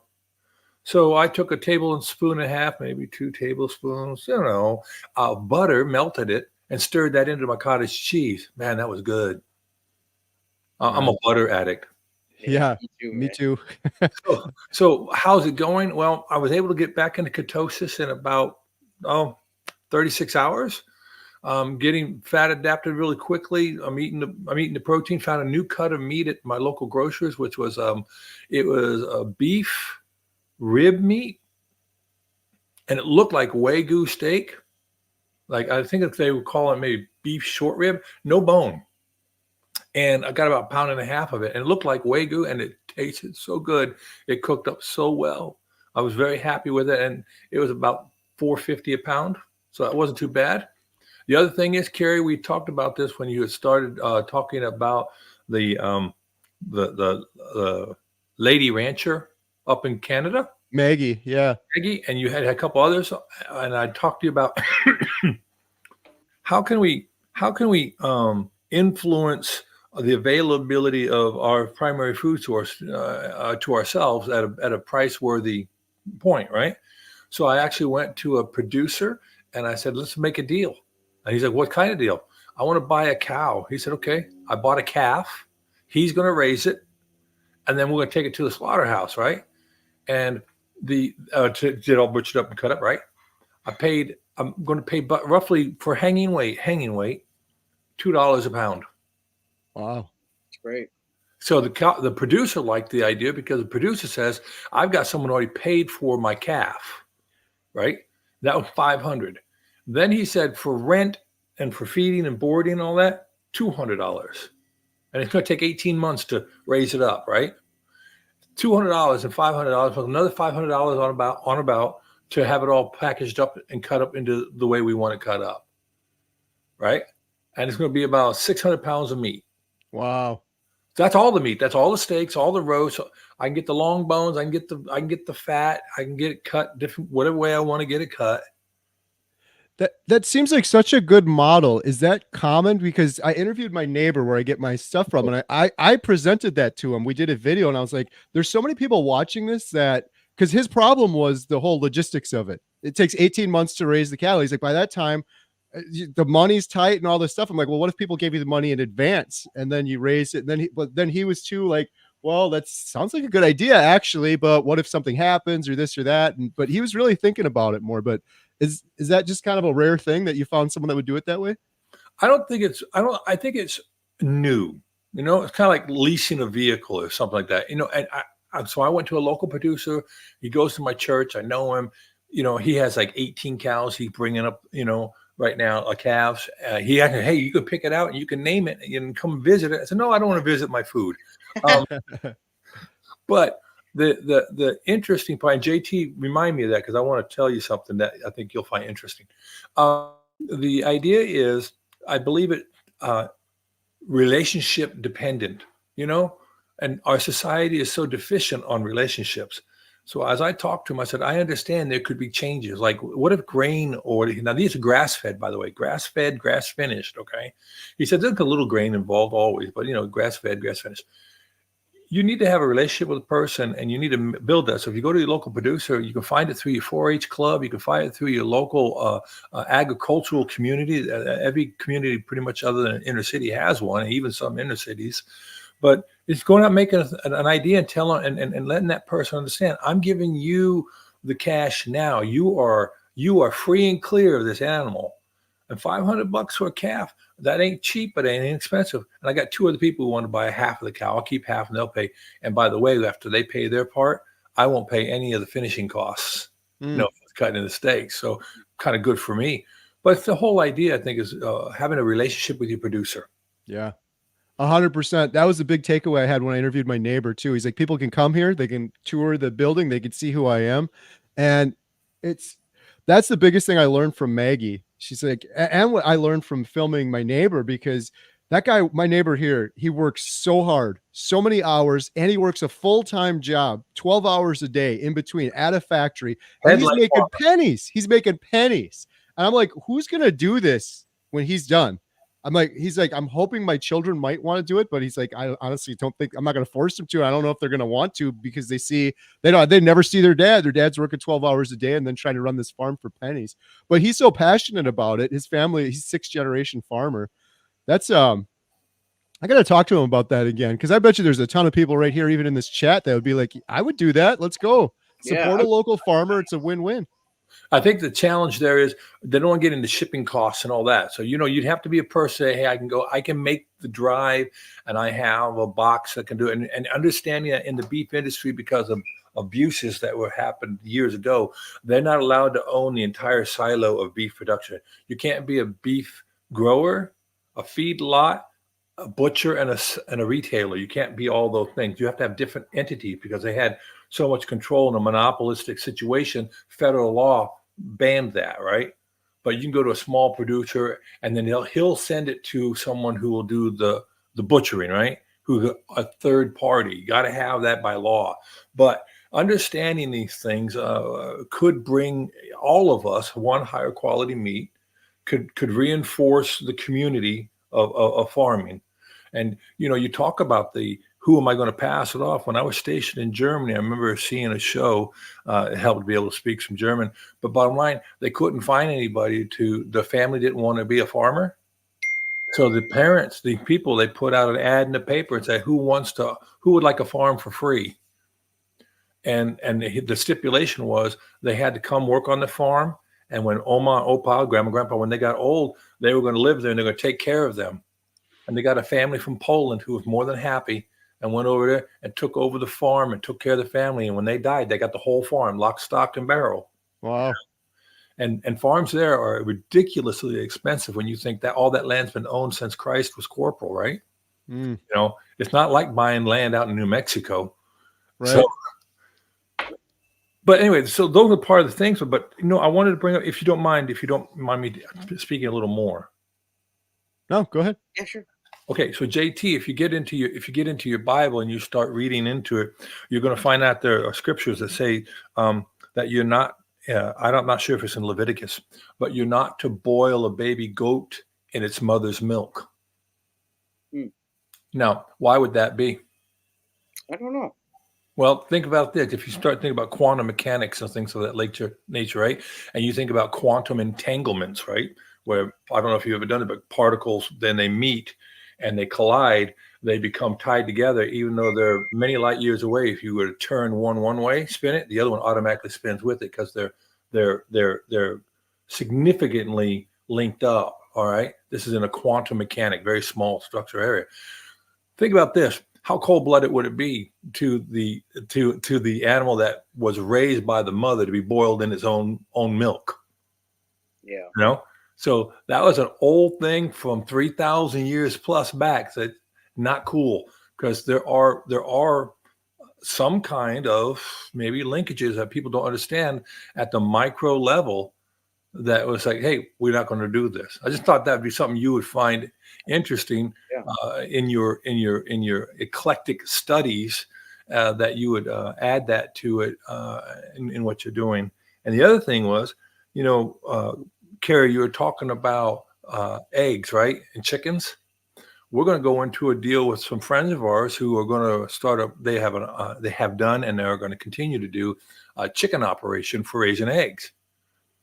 I'm not going to buy and have chickens at my house because I leave too often. If you have chickens, you need to stay there, right? Yeah. You have livestock, you don't have a life. You're right there. Yep. Yeah. They do have farmers that make deals, and they say, you'll watch my farm while I take off for 3 days, and then I'll watch your farm, that type of thing. But so what I'm going to do, I'm going to buy chickens, and I'm going to buy some feed, and every once in a while I'll do some work in the coop, and then I'll get all my chickens to be all properly raised and nourished and loved on chickens. And that's another model that not barter, but it's a way that you can supplement your food sources and get into the farming thing, a co-op, if you would. Yeah. Yeah. It's creative kind of workarounds to get in there. I love what you're saying too about the beef earlier. This is one of the things I always encourage people. If you do like Scotty did, or even like JT. So JT took me to his farm, and I'm like, JT, you're like in Milwaukee. I would have thought you'd have to travel that far. What did you do to find your beef? Oh, me? I just well, I'm pretty entrenched in my church here in North Alabama, and so I kind of know a bunch of farmers. We have a lot of agriculture around here, but it's pretty simple. You can do that. There's a website too that you can go out and look for local beef producers, and you can look at that in any one of a number of Google searches. It shouldn't be too difficult. Right. Well, I was going to say too, JT, that's what you did. You're in Milwaukee. I would have thought, oh man, you got to travel a couple hours, but you found 15 different beef farms by me, man. 15 right near you. And he's by a big metropolitan city, including 2 butcher shops. Plus the thing is too, I always said this, if it's like go to the grocery store or get it from a local farm, if I had to travel a couple hours, it would still be worth my time, even the gas money and everything, because you're saving money, you know where you're getting it from. And then if you get it like Scotty did, you get a whole cow or a half a cow or whatever, you're getting it all in bulk. So you're getting a couple 100 pounds worth of meat. It's totally worth a little bit of a drive. So I guess I'm just encouraging other people that are watching this. If you're thinking, oh, I live in Milwaukee or I live in some big area, I can't, you guys are just lucky because you live out in the middle of nowhere. You could do this pretty much anywhere. You might have to drive a little bit, but probably be worth it for you. I went to a farmer's market outside of Cincinnati. That's a pretty good sized city. Outside of Cincinnati in northern Kentucky. I met a beef producer there. He was selling beef right there out of the back of his truck, right? And I remember talking to him, I said, I'm really looking for some organ meat. Like I'd like to have some kidney, heart, and or liver, right? And I said, how much is your liver? He says, how much you want? I'll give it to you. No one wants it anymore. Oh man, right? And I'm like, abundance, man. Coming back up here with a freezer locker, and we'll get some liver. But the idea being, I think it isn't that difficult a task to find sources. The issue is it is a task. We are so blessed in our country to have everything at our fingertips that if I have to go more than 2 miles, it's pretty much a no-go. If I can't find it in 2 to 5 miles, it's beyond my ability to overcome that hurdle. And I think we need to get out of that mindset. I think we would all do better to do things like, oh, by the way, you said you want to do something hard. I got one for you. Go cook up some burritos or steaks outside of a veterans hospital. Let me tell you, you'll see a lot of people serve 2-3 years. We just got through a 20-year war over in Southwest Asia. There are a lot of people there you don't know of who are particularly in the Guard and Reserve. So you have your active duty services, of course. You expect to be deployed. You expect to do those things. But we have a lot of Guard and Reserves. These are people that you work with that live in your community. Then they may have deployed 6-7 times for 6 months at a shot. So the idea is you'll see them all hanging out at the VA hospital or your VA, they call them VBOC, as your Veterans Health Center. In your local communities, and they're small, they're not too huge. You don't have to go to a major hospital, but I know I looked it up on a map in Wisconsin. There are a lot of them there. Go out there, hang out there, and hand out good hot dogs.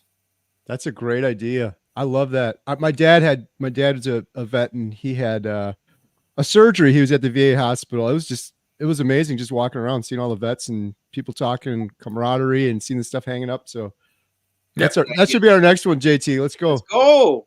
Beef for vets. Come on. Yeah. Yeah, beef Right. for vets. I like it. We at the movie theater, we do free movies for vets, completely. I pay for everything, and I've been wanting to do that again. I wanted to come up there. I missed it. I drove right. I was within 30 miles of your place when I drove up to Wisconsin last year, up to Watertown.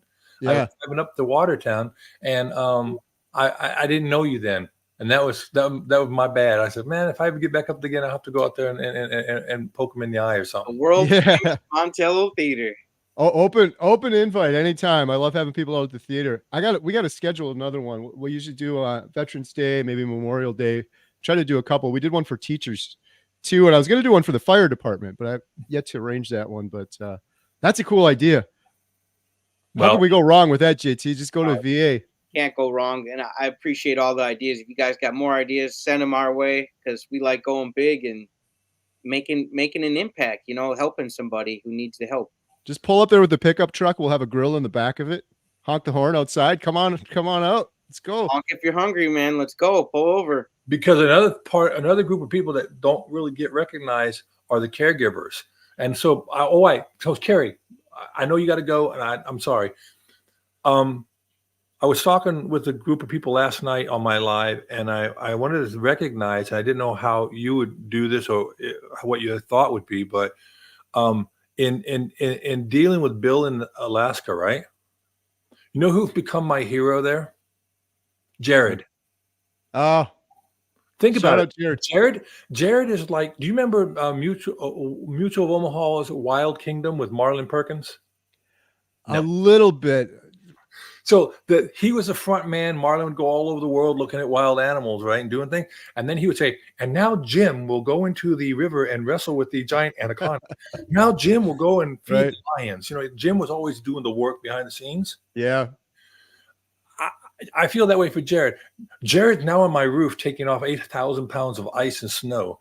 Jared's now in my basement taking my water heater out of water. Jared is now up at 12 o'clock at night driving me 6 hours to a hospital. Jared is now putting cut flowers in my window every day for you all. Jared's a hero, and if we could find a way to get a gift card or something to Jared, just say, hey, thanks for loving your brother so much. That's a great idea. Yeah, when we interviewed Bill, I did a whole interview with Jared. I got to spend a bunch of time with him. He took me to Bill's favorite fishing place. He took me and Emma out. He's like, you guys got to ride the four-wheelers before you go. We had never, we felt like family for sure because of Jared and his mom, but also shout out to Bill's other brothers too. He's got several other brothers too that are helping. Like they just brought his new bed frame in and set up his bed for him and stuff too. So that's a great idea, though. You're absolutely right. Just outside of all of that stuff he's doing, because he's awesome. Jared's he's awesome. he's a really cool guy. I think caregivers in general deserve more applause than they get. They tend to be under the radar because they're helping the person who's the focus, right? Right. So call them doctors and nurses, and those are the professional, but the non-professional, the family members, the friends and neighbors who care enough to take time out of their day to go check on someone else and make their lives better. That's a true heart for service. Yeah. That's a wonderful idea. I love that. I was just chatting with Bill a couple minutes before this. I want to mention that to him too. Caregivers are cool. Yeah. Awesome, Scotty. Thank you so much. Really great conversation. Good ideas. I love all of it. Support your local farmer and support your local caregiver, Jared, too. Shout out. Let's go. Visit your channel, man. Carnivore Scott. Yeah. Let's go. Check out Carnivore Scott at Carnivore Scott on YouTube. Awesome. Well, maybe we'll end it there. This has been a good one. Yeah, it was a good one. And I was working on a video all week. It's the ultimate carnivore diet food list. It'll be out as soon as this podcast ends here. So go over my channel and check that out. I appreciate you guys. Link in the description below, JT's channel. Go check it out. Yeah, and if you're on my channel, go check out these two guys' channel. I appreciate you guys. I had fun. And let's work on being less judgmental, folks. Okay? Awesome. Right. Thank you, everyone. Thank you, Scotty. Thank you, JT. Talk to you guys later. Thank you, everyone in the chat. Have a good day. Peace.